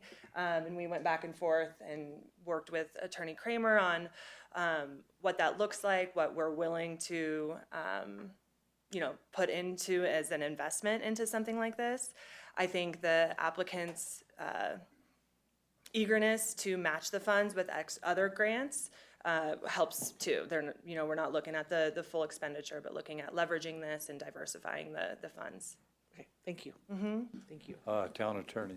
Thank you, Mayor. And Mayor Pro Tem, I think that Manager Bangs answered the question well. It's a conversation we've had. Clearly, it is a risk. I assume that the direction for town staff, should the services not be provided for the full 5 years, would be to pursue recoupment of the funds, but of course, that may not be possible depending on the situation. Trustee Brown. Yeah, so this is kind of a related thing. I guess if, heaven forbid, this program fails, the improvements will already have been made. And so you could get another provider in there presumably at that point. Is the 150 enough to cover all of the improvements, or is this match required to get there? Yeah, so she'll be able to move into the location and begin offering programs and childcare services, but we will be looking to match for another $150,000 to include some of the capital improvements. Okay. Like the playground equipment, seeking an ADA assessment, and some of those additional things that would just make it more of a robust facility for Okay, and if I could ask Susan, what are the anticipated hours that you will be running this? Sorry, can you repeat me again? The anticipated hours that childcare will be available to customers. What time of day will you start offering services and end? Yeah, we start at 7:30 a.m. Through 5 p.m. Till 5 p.m.? Yeah, Mondays through Fridays. And is there a possibility, having had 5 kids myself, all in childcare one time, sometimes you don't make it quite by 5 p.m. Is there going to be some accounting for that somehow? Okay, well, you'll have to figure that out because it's going to happen. I guarantee you. Okay, thank you. Thank you. Trustee Hazelton. Carly, question for you. So thanks for the handy link in the packet to the 6E funding plan. And a reminder that we've earmarked or reserved $425,000 to repay back from the general fund. So if I did the math right, that means there'd be 70 in the balance for 70K in the balance for 2025, right? So if we take the 620 minus the 425 minus 125. So what happens if someone comes to you and says, maybe we have another opportunity? And it's really, so it's not, I'm just curious about our cash flow. Yeah, and what does that immediately limit our future projects? And it's more of a curiosity. It's not a reason to not move forward tonight. I'm just curious, what if we need 100K for something else, or somebody comes with that request? Would we borrow again from the future, or would we just say, here's up to what we could give 70, and then you come back in 2026 and ask for more? Or what's the philosophy behind that? Sorry, my chart didn't make it into the. I had every intent. That's ominous. It's an ominous slide. But how I have the cash flow set for the year is that we would have an extra $200,000, and so we have the $600,000 rollover. We haven't paid back the fund balance yet, and so we have that in 2 installments later in the year. Okay. And then we have the grant framework, like distribution, also kind of within that. And so I worked with Dwayne, finance, prior to him departing, to kind of figure out when that would be the best time to do that, so we weren't just starting off at a deficit. So while it will be paid back this year, okay, we will keep at least a $200,000 kind of buffer between anticipated requests and what we know will be coming in. Okay, thanks. And great presentation. I love the additional information. I'm excited about this, and I especially love how the community involvement with EVICS and their support of it, and having a previous Montessori educator who I happen to know be a part of it too. I think it's really fun to see that. It really feels like an organic kind of homegrown, effort, and I'm excited for you, Susan. So thanks for the presentation. Trustee Youngman. Yeah, this question is for Susan. You had mentioned that for the older kids, school-age kids, that you could provide cooking or crafts or things like that. So is that portion, so everybody finishes at 5? Will that be commingling with the younger children? And if so, where's that space? Do you have space for that? Yes. The preschool, childcare and preschool will have a space in the basement, and the other classes will be in the main level. Oh, okay. Yeah. In the fellowship hall area? Yes. Okay. And so that's where the middle schoolers, the school-age children would come to that area for whatever activity then? Yes. Okay. Okay, thank you. I You're just welcome. trying to get it. Other questions from the trustees? Did I request public comment on this yet? Does anyone have from the public wish to comment on this item? Others from the trustees? Are we ready for a motion? Sorry, Deputy Town Administrator reminded me too that the church has committed to offering care out of that space regardless of if it's with Little Kid Montessori as well. So we have commitments from both the church and the provider. If something happens to one or the other, they're both committed to offering care from there. or We've probably offering care. done the safety nets that need to be done. And I wanted to add that just as a follow-up to Trustee Brown's question about the capital improvements, that would still exist whether or not there's a provider there, and the church has committed to having that space remain there for childcare. Trustee Hazelton. I'm ready to make a motion. Go for it. If you're ready. I move for the approval of Resolution 39-25. A second. Trustee Hazelton made the motion. Mayor Pro Tem Sinak seconded. No other comments. We can go to a vote.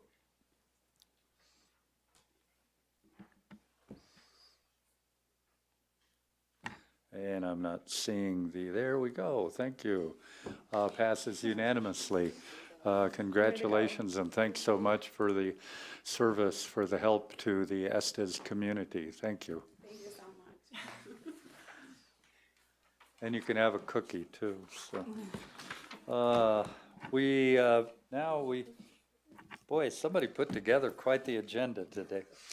We have another public hearing. We have item 3. Let's see. The next order of business is the public hearing on action item 3. Ordinance 525 amending section 313.2 of the Estes Park Development Code to add carousels as limited commercial, recreation, or entertainment establishments. At this hearing, the Board of Trustees shall consider the information presented during the public hearing from the town staff, public comment, and written comments received on the item. Any member of the board may ask questions at any stage of the public hearing, which may be responded to at that time. The public hearing is open, and we have Director Caressia to give us the staff report. Thank you, Mayor, Trustees. I do have a code amendment here before you tonight.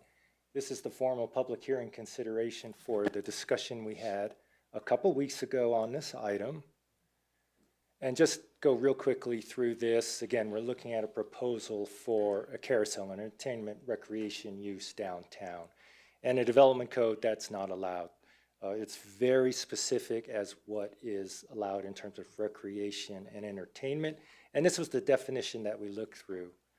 As you can see, it's indoor type uses, and it's really limited to theaters and table games. So that was it allowed in the downtown. So on March 25th, the board directed staff, can staff come up with a very focused text amendment that would allow a carousel downtown under certain circumstances. We did bring a draft to you a couple weeks ago for board review. There were a couple things that the board asked us to look at, basically making sure it was an indoor use, and also what type of concerns were there with noise spillage with this use. And so the proposal before you tonight, the top part is, again, the standard definition in the development code. The underlined portion is the new language. And as you can see, it remains, a carousel remains an accessory use to a primary use downtown, so a retail or food and beverage establishment.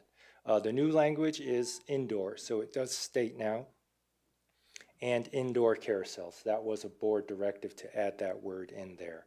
Also directed, the last sentence is added to clarify what is indoor. So what staff is proposing is that means within a permanent, fully enclosed structure, but allowing for fully closable windows and doors. What we hope this did was clarify that what indoor meant, it's not an open air pavilion or a tent.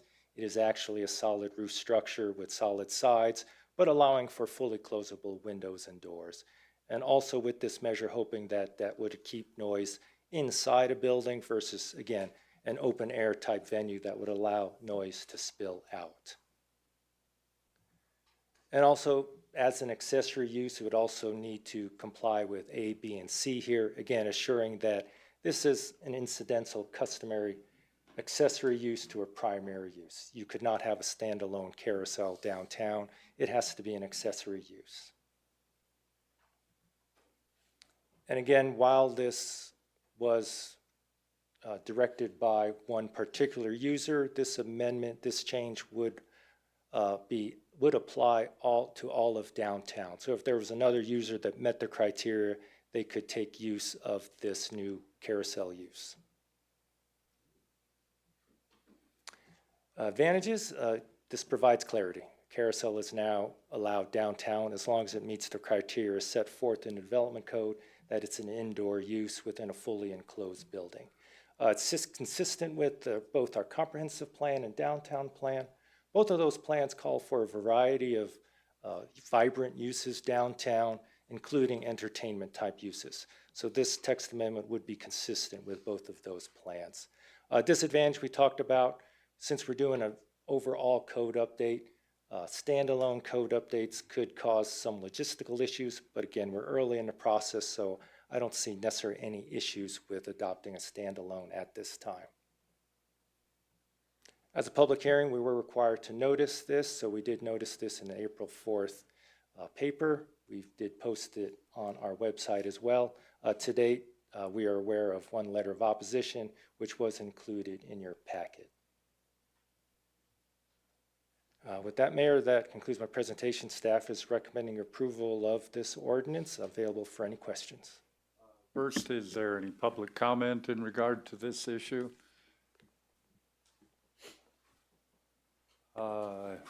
Board of Trustees, any additional questions?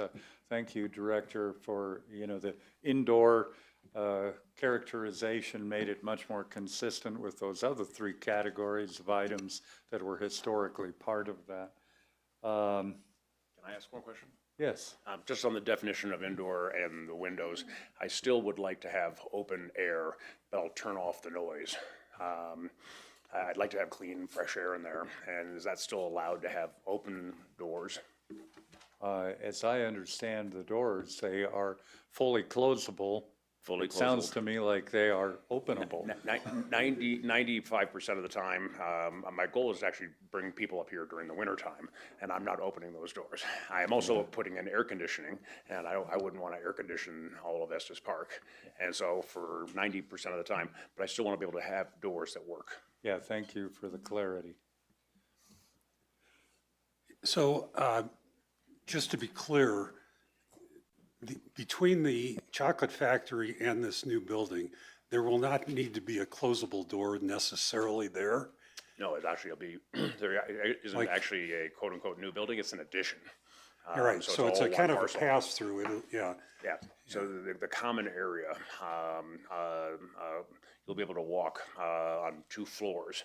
Oh, yeah, that's right. Into the building. Okay, thank you. And yeah, I think it's a great addition. Thank you for making the changes in the terminology.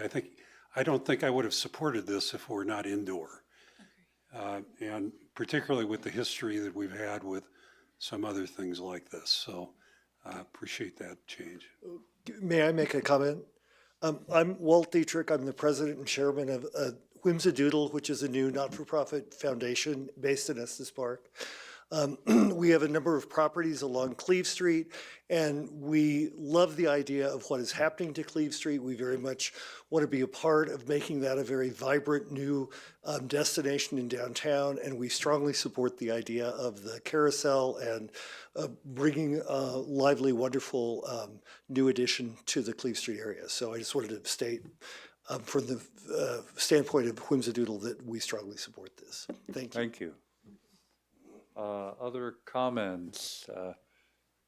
Town clerk, have there been other communications received that are not in the board packet? Nothing additional, Mayor. Board, Other items?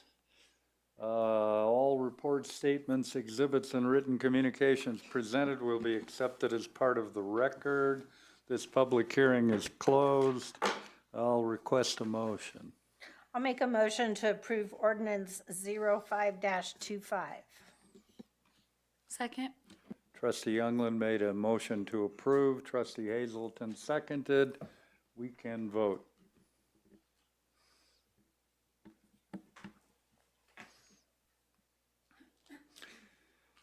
Okay, the kids win. There you go. Thanks so much for the information and flexibility. We're going to move on to item 4 on the action items, Resolution 4025, Memorandum of Understanding with the Larimer County Sheriff's Office for Security. I think Chief Stewart will be presenting this to us. Looks like we're still on. Mayor Pro Tem, trustees, thank you for your consideration this evening. Tonight I'm coming before you with a topic that I'd brought as a study session item earlier in the year, and this is the resolution of that to come back after that's worked its way through its processes. This is the MOU with the Sheriff's Office that would allow our officers to work off-duty events at the Larimer County Event Center, but also in unincorporated events throughout Larimer County. If I could review some of the things we talked about in the study session at the time, there are several advantages to this, allowing this to go through. One would be exposing our officers to the operational practices, the operational planning that occurs throughout a lot of other special events, things like the fair, air shows, even monster truck rallies, anything you can think of that would be a large event that would be held either at the fairgrounds or things like marathons and bike races that occur throughout unincorporated Larimer County. It would give our officers a chance to experience a lot of things that inevitably make their way into what we do here in Estes Park. I'd argue there's a very strong correlation between what happens at the fair and what happens at the rooftop rodeo. A lot of things like with Frozen Dead Guy Days are very much mirrored after a lot of promotional structure that occurs in a lot of the special events that can occur throughout those. What this allows us to do is broaden our horizons a little bit to see how the really large events occur, and also see those other different ways to plan and lead those and work our way through a more complicated ICS structure, incident command system structure, that we could bring back here and just make our officers stronger and better and more experienced. It absolutely would do more to increase our relationships with all of those agencies in the Valley. Currently, I know firsthand that Windsor, Johnstown, Timnath, Fort Collins, Loveland, Larimer County, they're all working together hand in hand in these events. And that team building that occurs from that is something that I really would like to see Estes Park be part of. It would help align our leadership philosophy with maybe doing things the way we've always doing it. There's a lot of things that I've had success with in my career was because I saw somebody else do it great and I stole it. And this would give us an opportunity to maybe steal some of those other great things going on around us. A lot of these benefits are transferable to the incident command system, not just for special events, but something that might kick off in 10 minutes from now, something in progress where we really need to make sure our skill sets are always polished and always ongoing. I think we've discussed either as a group like this or one-on-one in a lot of arenas that there is a very seasonal nature to what happens in Estes Park. We are off the charts extremely busy for 8 months out of the year, especially 3 in particular, but then it does slow down for us. So this would give us that opportunity to keep that operational rhythm going. It also would allow our officers to participate in a manner or perhaps a specialty that is difficult for an agency our size to support. What I mean by that is it's not uncommon at all for a specialty request to come out for, say, a drone pilot to do law enforcement, public safety drone piloting, flying over a special event. And this would allow us to do more of that if we chose to do so. I'd be remiss if I didn't say that it doesn't provide overtime opportunities for our officers. And then again, strengthen relationships, officer to officer and agency to agency. So there's some of the advantages that we discussed that I would hit again. There are some disadvantages, like with all things. One of those, and the one that I'm extremely sensitive to, when we did discuss in the study session, is the uncertainty of the budgetary impact. I can tell you we negotiated very well in this and we're equal to the highest negotiated rate that the county was willing to do. That's $86 per hour for officers and $96 per hour for supervisors. I'm also very pleased to tell you that we were able to, this is a 3-year MOU. We negotiated a 4% per year increase per year. The 10-year national average on inflation is 3.2. So we're doing everything we can to set up Estes Park to be successful through this. But that said, you know, we have 23 sworn staff here of different ranks, and with that, almost every one of them is at a different hourly rate. Some of them will be below 86 and some will be above. So this is something that, as we discussed, I and my leadership team really have to be on top of to make sure we're monitoring this. I will also say that I already shared with the agency that this is such of a concern of mine that we're staying on top of this and doing right by the town, that as it's implemented, we would be doing kind of a soft start with your approval of this MOU, that we wouldn't be allowing an officer to work more than one of these shifts per 28-day pay period, just so that I'm not surprised. I'm doing my best to kind of ease into this and so that there's nothing shocking coming. I realize there is a potential this ends up making money, it's a weird way to say it, for the agency, but also there's also a chance that we could be slightly upside down. And with that and that marriage of that advantages, disadvantages, I can also tell you, I believe in my heart if they were just slightly upside down, it was most likely worth it. A lot of the in-service and outside training that we will send officers to, and will pay to send officers to, bang for the buck, what they're getting out of getting to work something like seeing the coordination that goes on for like when the Blue Angels come for the air show, that's almost impossible to replicate through a training kind of scenario. A disadvantage we did identify since I've talked to you last is, and it was a very good one that staff brought up, was potential liability. There is liability in everything we do. Driving here tonight, the call that's going on the street right now, there's liability in it. When our officers are out there working, there is liability in it, and this is kind of where I'm going to inject a great point that was brought up. We are incurring that liability right now when we bring up Windsor, Timnath, Larimer County to help us right now because we don't have this reciprocating MOU. Last month, I was at a meeting with all of the CEOs of the law enforcement agencies in Northern Colorado, and I brought up this very fact that was brought up by our staff, and I said, you know what, if we are successful in this endeavor tonight, I think it would be the start of what would be an addendum to this that was reciprocating amongst all those agencies. I got nods and agreement from every chief in the room and the sheriff, much to my frustration as I relayed to Town Attorney Kramer. It was, hey, that's a great idea. Since you came up with it, why don't you start working out what that looks like? It is a disadvantage I'd be remiss if I didn't bring up. Thus, with this, my request to the board would be recommend the approval of Resolution 40-25, but I've been speaking a lot and I'm all yours. I liked it the first time I heard it, and I like it the second time I heard it. Trustee Eigel. I was pretty, not critical, but I certainly had a lot of questions when you first brought this up because it did have a lot of gaps and opportunities that really weren't very well defined. So I've met with you privately, and we have had additional study sessions, and the way that's presented tonight, I see there are more benefits than disadvantages or risks. And I think that you really undersold the opportunity for the training and the exposure potential for your officers to work with other agencies. Even if we're a little more than a little upside down in this, I think that there will be value in that. The final piece for me to be comfortable with this was your personal, well, your credibility, your experience, and your character to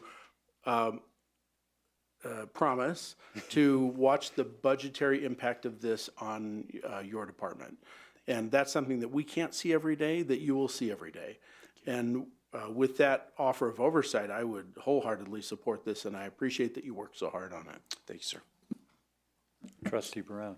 Yeah, I can see lots of benefits to this too. I just have one question. Are you going to be able to control whether an officer participates in this? So for instance, you might have a situation where, you know, we're having a big festival up here at some point, and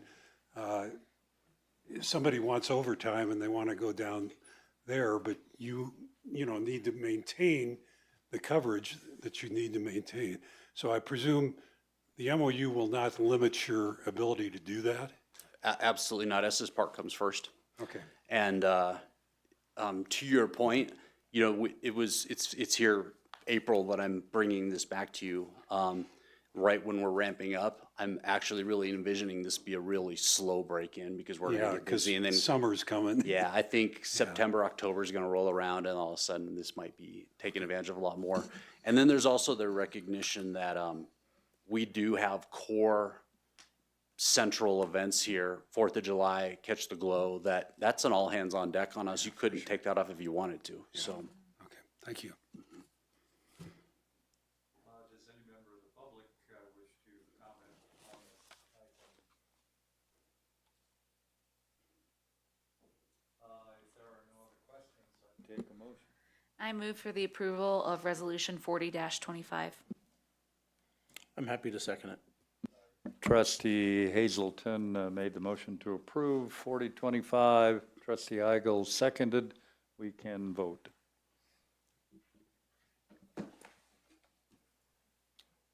That was fast. Thank you very, very much. Thank you.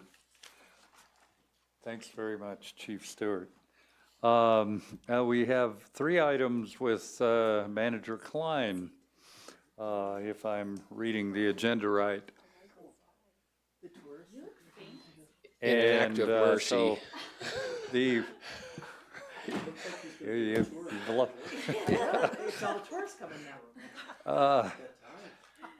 So item 5, ordinance 625, amending chapters 10-430 and 10-440 of the Town of Estes Park Municipal Code pertaining to overnight parking. And this is actually a public hearing.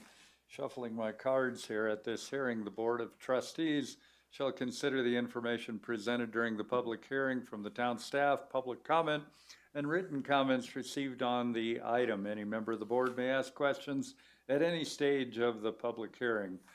This public hearing is open. Go for it. Director Mahonen. Good evening, Mayor, Mayor Pro Tem, and trustees. My name is Greg Mahonen. I'm the Director of Public Works, and Manager Klein and I are tag teaming on some items here, given the abundance of topics that we want to talk about tonight. So I'm taking the first one here. This is an ordinance that amends our municipal code, and specifically pertaining to overnight parking. It also includes some revisions to some other details on our parking regulations. Currently, our municipal code prohibits overnight parking in parking lots and on public streets. And this ordinance softens that prohibition, doesn't eliminate it completely, but makes modifications. I'm particularly sensitized to this particular situation because a few years ago, Public Works engaged in a street improvement project on 3rd Street and met with the community a number of times and came to consensus that the neighbors wanted to have a one-way street and official accommodation for parking on the road. Residents had been parking on the street for years and years. Our project officially validated that by designating some striped parking spaces in parallel to the road. But we facilitated a continued violation of the parking ordinance, the overnight parking ordinance. We made accommodation for daytime parking, and residents' need for parking on the street is not limited to the daytime hours. In fact, it increases in the evening when they come home from work. So I felt some responsibility to actively participate in the conversation to try to remedy this situation.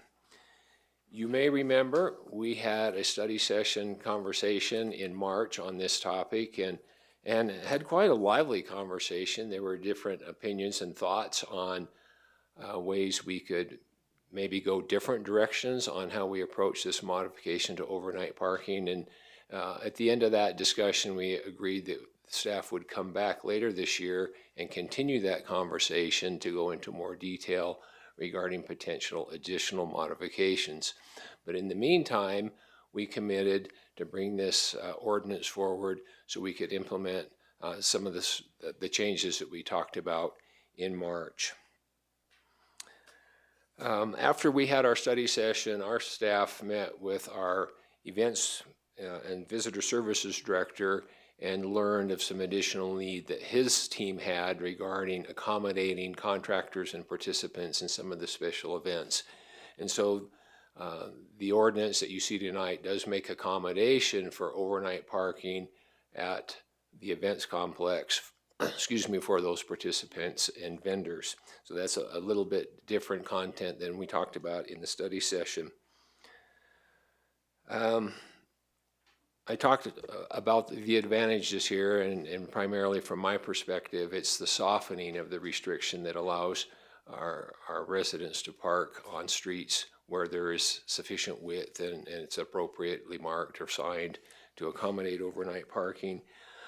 This does bring a potential disadvantage. It could trigger some confusion. Some people could potentially misinterpret this as now we can park anywhere we want all day or all night. That's not the intent here at all.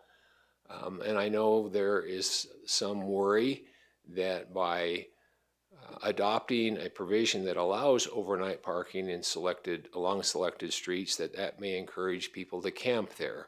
I'm not particularly worried about that personally, and that there's sensitivity in the community. Our law enforcement is aware of that, and this ordinance does not allow overnight camping in our street rights of way. So that's a flyover. I'm happy to answer any questions you may have. I'll also first open it to public comment, if there is any public comment. I don't see any motion. Well, I see motion, but not that kind of motion. Okay, Trustee Eigel. Thanks.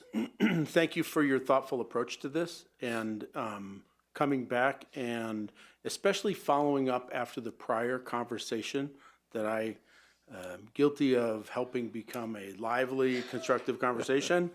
There have been some really great steps taken by your department. You are potentially the best dressed department now in the town. And I appreciate that you were thoughtful about this, that you were very businesslike handling it. You handled this professionally. I think this is worth a try, and I think that this is going to actually provide some relief to people in our community for challenges, especially that instance that you shared on the reclamation district. That you would acknowledge that that was a situation you created, you investigated, and you have hopefully will resolve tonight with a supportive vote.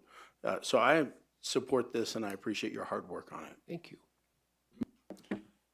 Town Clerk, have there been other communications received in regard to the item which are not in the board packet? Nothing additional, Mayor. Trustees, additional comments, or lacking that, a motion? No, hold on. All reports, statements, exhibits, and written communications presented will be accepted as part of the record. This public hearing is closed. I would now take a motion. Mayor, I would move for the approval of this ordinance 0625. I'll second. Trustee Eigel moved to approve. Mayor Pro Tem seconded it. We can vote.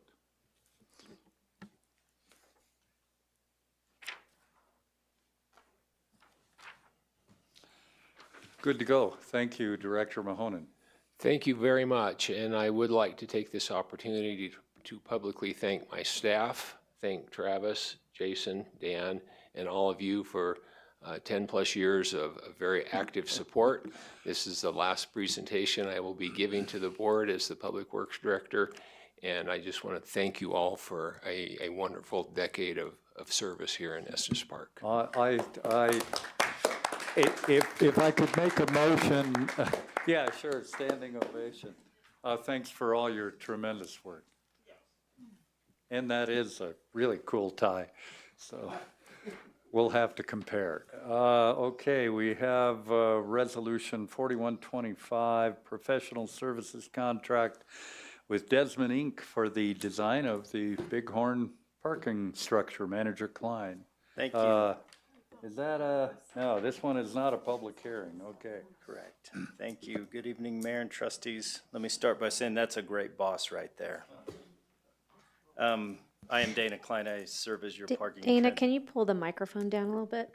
Absolutely. And talk louder. Okay. Dana Klein, I serve as your parking and transit manager within Public Works. The item before you tonight is to consider Resolution 41-25, approving a professional services contract with Desmond Inc. for the design of the Bighorn parking structure. In your packets is a memo highlighting some history of this project concept and a narrative on the present situation. Most recently was the February 11, 2025 study session where the board directed Public Works staff to work with Finance Department on a budget amendment for the design services of the parking structure to include the fourth level design accommodating future workforce housing. Our team accomplished that task, and earlier this evening that budget amendment was approved.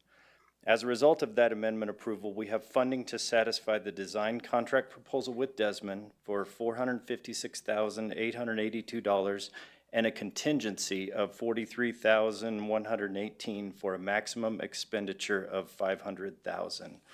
A little history on this. The original request for this proposal was advertised in June of 2024. This is in your memo for this project, and there were 20 attendees at that proposal meeting. We had advertising. 5 proposals were received and opened on July 3rd of 2024. Those were all evaluated, and after we had evaluated those with the leading contenders, the prices and fees were negotiated with the top-ranked consultant, but those negotiations could not bridge the gap between the consultant fee and the town budget, and the second-ranked consultant provided a fee proposal that was in line with the town budget, and we had provided within the memo the rankings for this. So we're very comfortable with those rankings and with Desmond Inc. to satisfy the terms of this project with us. Also included in your packet for this item is a letter from the Transportation Advisory Board in support of the design resolution. Staff, we recommend the approval of this resolution, and I'm happy to answer any questions that would help you with this consideration. Is there any public comment on this item? Trustees, questions, comments? Trustee Eigel. Well, Mayor, I like to focus on transportation projects, and this is another one that's been before us several times, and I just want to lend positive my support in the work that's been done so far. This has gone back and forth. This started as one layer, this went to multiple layers, went back to one. This has been a lot of things, so this has been a long time coming. Staff has worked hard to try to track down what's the best fit. This seems like a lot of bang for the buck, and the future planning for future use of this structure. Trustee Lancaster said it might not always be parking. It might be something else down the road. And I think Cleve Street is going to evolve over the years into something that it might not be today, into something that really is a focal point. So a lot of opportunities. This structure seems to fit into the plan pretty well. I would support it, and I appreciate your work on it and bringing it here to really make some progress forward. Thank you. Other comments, Trustee Brown? I've got a question about so we set aside $600,000 for this in the budget amendment. This will cost $500,000 with the contingency. And then it says the additional $100,000 budgeted will be needed for future CMGC, which I presume is construction management, general contractor. Yeah, thank you for asking that question because project manager Derek Pastor is here to answer that. Yeah, so how's that work? Because this is more on the project management side. Are we just seeding part of the rest of the project? Is that how that's going to work? So that's the beginning of the CMGC project is at around the 30% design set. I'll be soliciting bid requests for the CMGC to help us become part of the project team, to evaluate the design, help with constructability, feasibility, all that kind of stuff. So we want that So want that that'll bring us additional- enable us to go from 30% to a higher percentage. So Yeah. the CMGC will become part of the project team. Desmond will still, the $500,000 is for Desmond to design through construction documents. Okay, thank you. Thank you. Thank you, Derek. Seeing no other comments, I would entertain a motion. Look at that, and I gotta find them. Trustee Igo? Yes, I'm coming. Mayor, I would move for the approval of Resolution 4125. Second. Trustee Igo moved to approve. Trustee Youngland seconded for 4125 resolution, and looks like we can vote.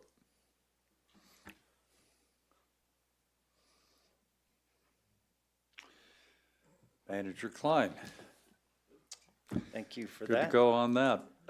We are on item 7, revised policy 842, parking permits, which I think we discussed the same night we discussed the overnight parking the last time too. And Thank you. Yes, Mayor. Great. so refresh our memories on that. Sure.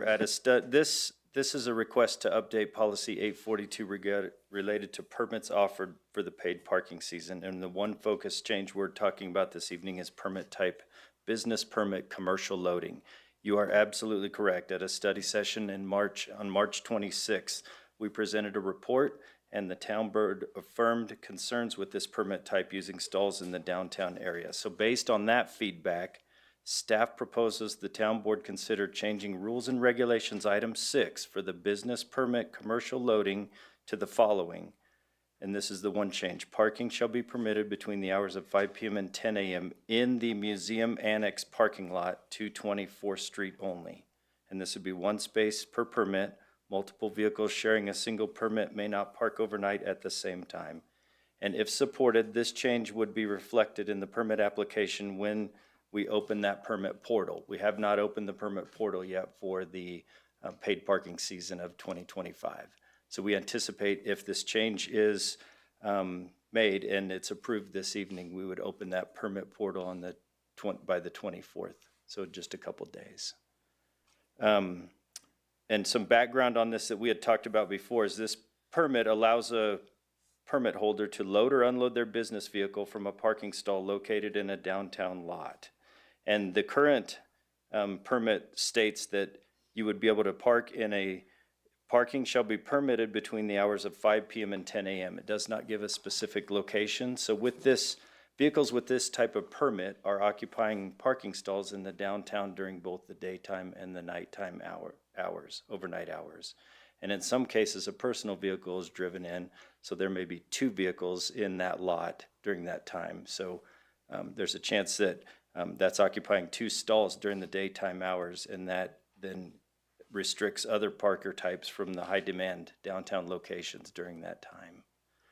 So I did reach out via phone and email to the 2 multiple permit holders that have this type of permit, and both of them did provide written comments. I believe one of those was received today, and you got paper copies of that. The other one is in the report and as part of the packet. And some of those comments were related to the location of the annex or the event center being 1.7 miles from the downtown area, logistics with key management for company vehicles, and multiple drivers that are using those vehicles during the day. With that brief background, I'm here as a resource to answer any questions that arise from this. I know the post office is one of the 2. What was the other one?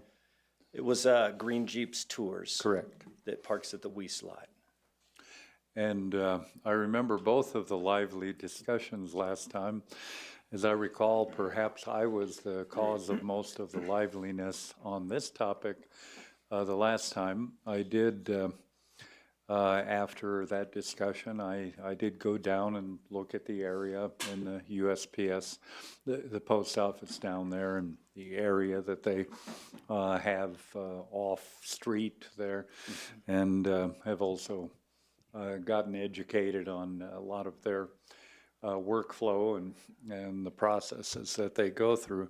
I still have a tremendous amount of sympathy for the work that they do. I still think it's incredible that I can put that little stamp on that letter and it goes anywhere in the world, and somebody anywhere in the world can send one to me. And I think the service that they provide is a tremendous service. So I still do have concern about this making it more difficult for them. We've had a lot of discussions, open discussions about them eventually moving somewhere else, which is not really in our control. It's the federal government, which is, I'm sure that's the number one thing that the federal government's focused on right now, is finding a new location for the Estes Park Post Office. Maybe it's not number one, maybe it's 2 or 3. And not trying to be flippant, but I have less faith this year that we'll make much progress on that. Last year I had a little bit of faith. So all that being said, that's my primary concern with the change. I believe I was in a bit of a minority the last time we discussed this. I'll open it up to first public comment. Is there any other public comment to be had? Seeing none, trustees, comments, questions? I want to advocate for the post office. I want to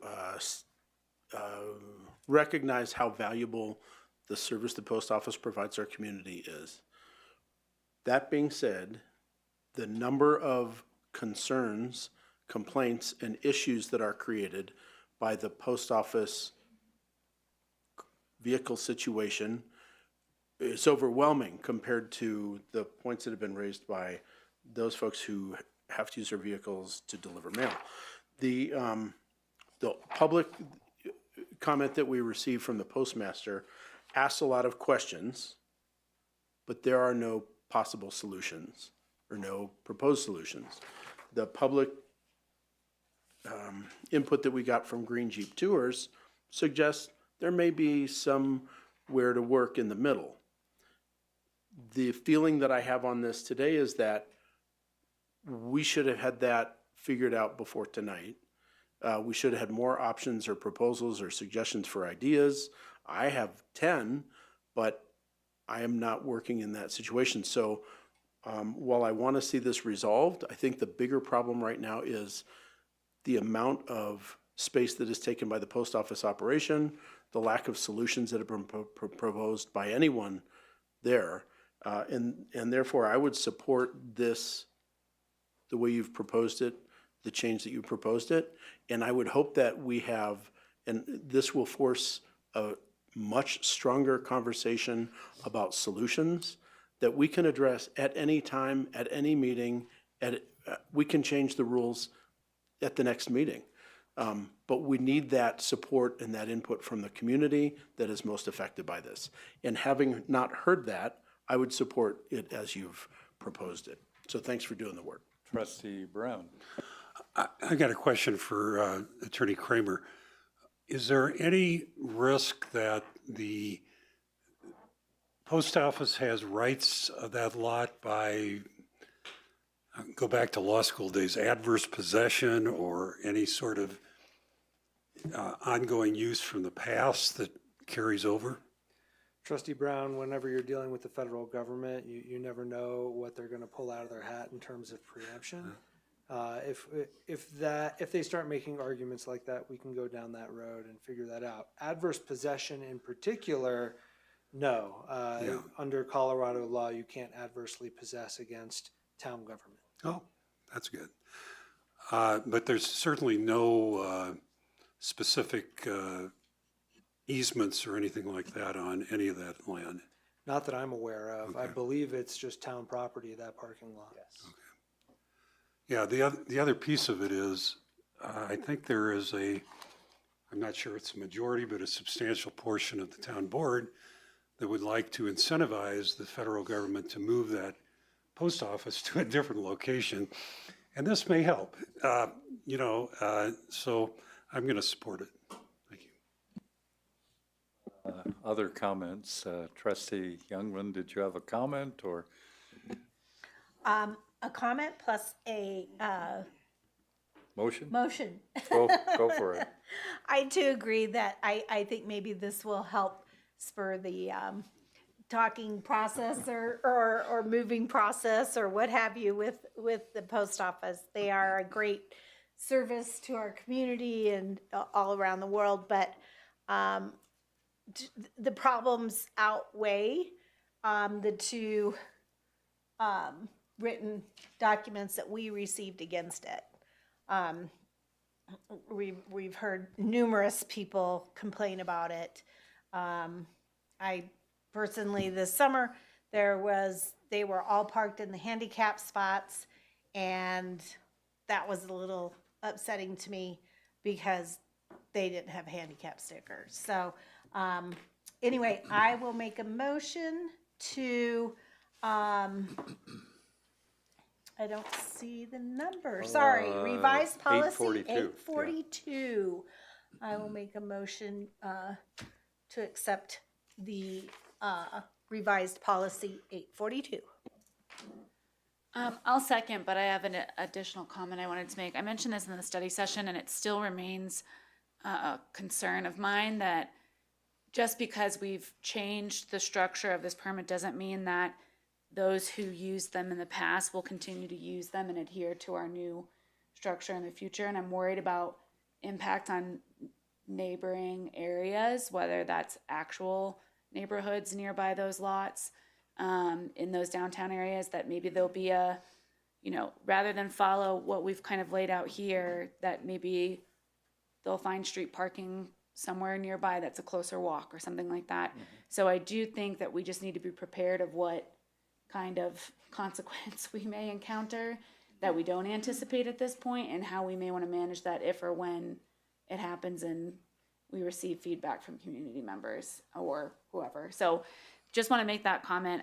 All the other comments that were made, I agree with and support, and I just think we might run into a bit of a pickle later on. I think we need to anticipate how we might want to address that. We do have a motion from Trustee Youngland to approve revised policy 842 and a second from Trustee Hazelton. There are an awful lot of things I'd like to incentivize the federal government to do or to reverse. I wish they weren't trying to squelch solar power and wind power, for example. The very things that I'm trying to make happen down the hill at our 4-municipality electric company. And that's just one of several. I very much doubt that our action here will incentivize the federal government to change its pace on this project. But I see where the current is going. I do understand the downtown business challenges. I hear from the downtown businesses, and I absolutely respect that. And Trustee Youngland's comments, very well taken, very well spoken. And so I see both sides of it. Let's go to a vote. I have one more comment. Oh, we have one more comment. Mayor Only Pro Tem. because it's tagging onto yours. My thing is not incentivizing basically to move the post office, which I still think would be great, but for them to come up with some other solutions. And we haven't really heard that. It's more, they need this, they need that. We should come up with the solutions. Maybe they need to step up and try to come up with some solutions. And that's what I think incentivizing would be good for. So. There's more likelihood of that, and that's a good comment, and we'll just have to, as Trustee Hazelton point out, make sure that that creativity doesn't infringe on places where it's not supposed to infringe, which might create a little more work for code enforcement or something. Mm-hmm. That being said, we can vote.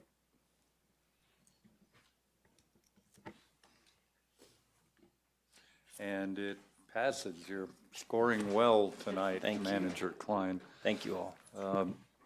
Now we have item 8, renaming the request for post office parking. Mayor, it is approaching 10 o'clock. Yes, I see that. We've made tremendous progress on the agenda. It's running a bit of a tight ship here to try to do that, but we will have to have a motion to extend if we're going to start these other items. I unfortunately moved to extend the meeting past 10 p.m.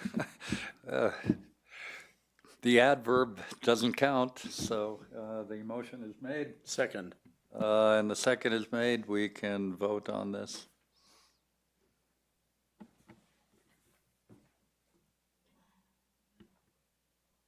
Stop voting and operator decide. I'll decide, no. Yeah. What button did you hit? She's got a special button over here. Whoa, look at this. Look at this. Now, can somebody call Trustee Lancaster real quick? No, it does not pass. No, the motion We failed. would have to have 4 for it to pass. Well, the meeting will not be extended after 10. We have a couple items, and Town Attorney, correct me if I'm doing this inappropriately, but it appears to me the meeting will be ending at 10 p.m., and we still have some open items that will have to move either to a special board meeting or to a subsequent board meeting. Mayor, if I'm remembering the policy correctly, and there are other people who might know better than me, well, there are still 2 minutes left before 10. If we start a topic before 10, we can finish it. If we start a topic before 10, we can finish it. And anything that we do not get to gets put on the agenda for the next meeting. Unless the board says Can we something finish else. this one in 1 minute and then get on to this next topic? Probably not. It's a public hearing. It's going to take us longer than 1 minute, but we can do it. So we can start, and this will be the last topic of the night, apparently. Item 8, I already mentioned the title. Board of Trustees will consider the information presented during the public hearing from town staff. Public comment, written comments received on the item. Any member of the board can ask questions at any stage.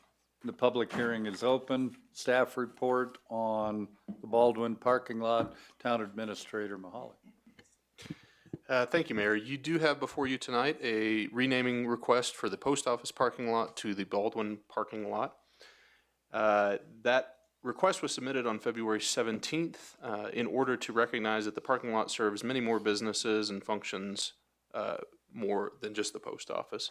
It's located close to Baldwin Park and is a town-owned parking lot. Not a lot belong to the post office. While that distinction is not always important, that confusion has happened in the past. At its March 25th meeting, the town board confirmed that there are compelling reasons to consider this renaming and directed staff to schedule an action item. That's what you have before you tonight. Policy 208 sets naming and renaming of town-owned parks, open spaces, and facilities. It directs that you will only consider a change if there are compelling reasons to consider such a change. There's a thorough study of the change consisting of a public hearing, which we're taking place right now, and there's a unanimous vote of the town board. So all 6 members of the town board in attendance tonight would need to vote to affirm this name change.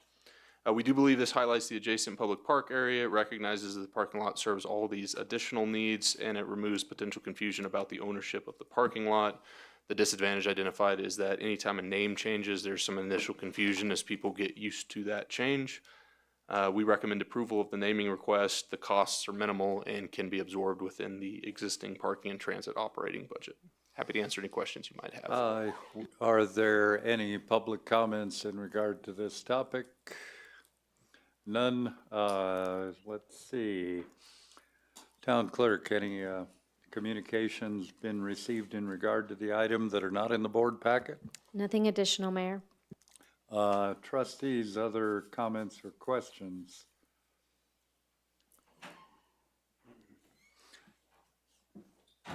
Any comments or questions on the item? And seeing none, we all report statements, exhibits, and written communication presented will be accepted as part of the record. The public hearing is closed. We'll need a motion, and it sounds like a unanimous vote in order for this to pass. Trustee Igo? I move to approve the renaming request. I'll second. Trustee Igo moved to approve. Mayor Pro Tem seconded. We can vote.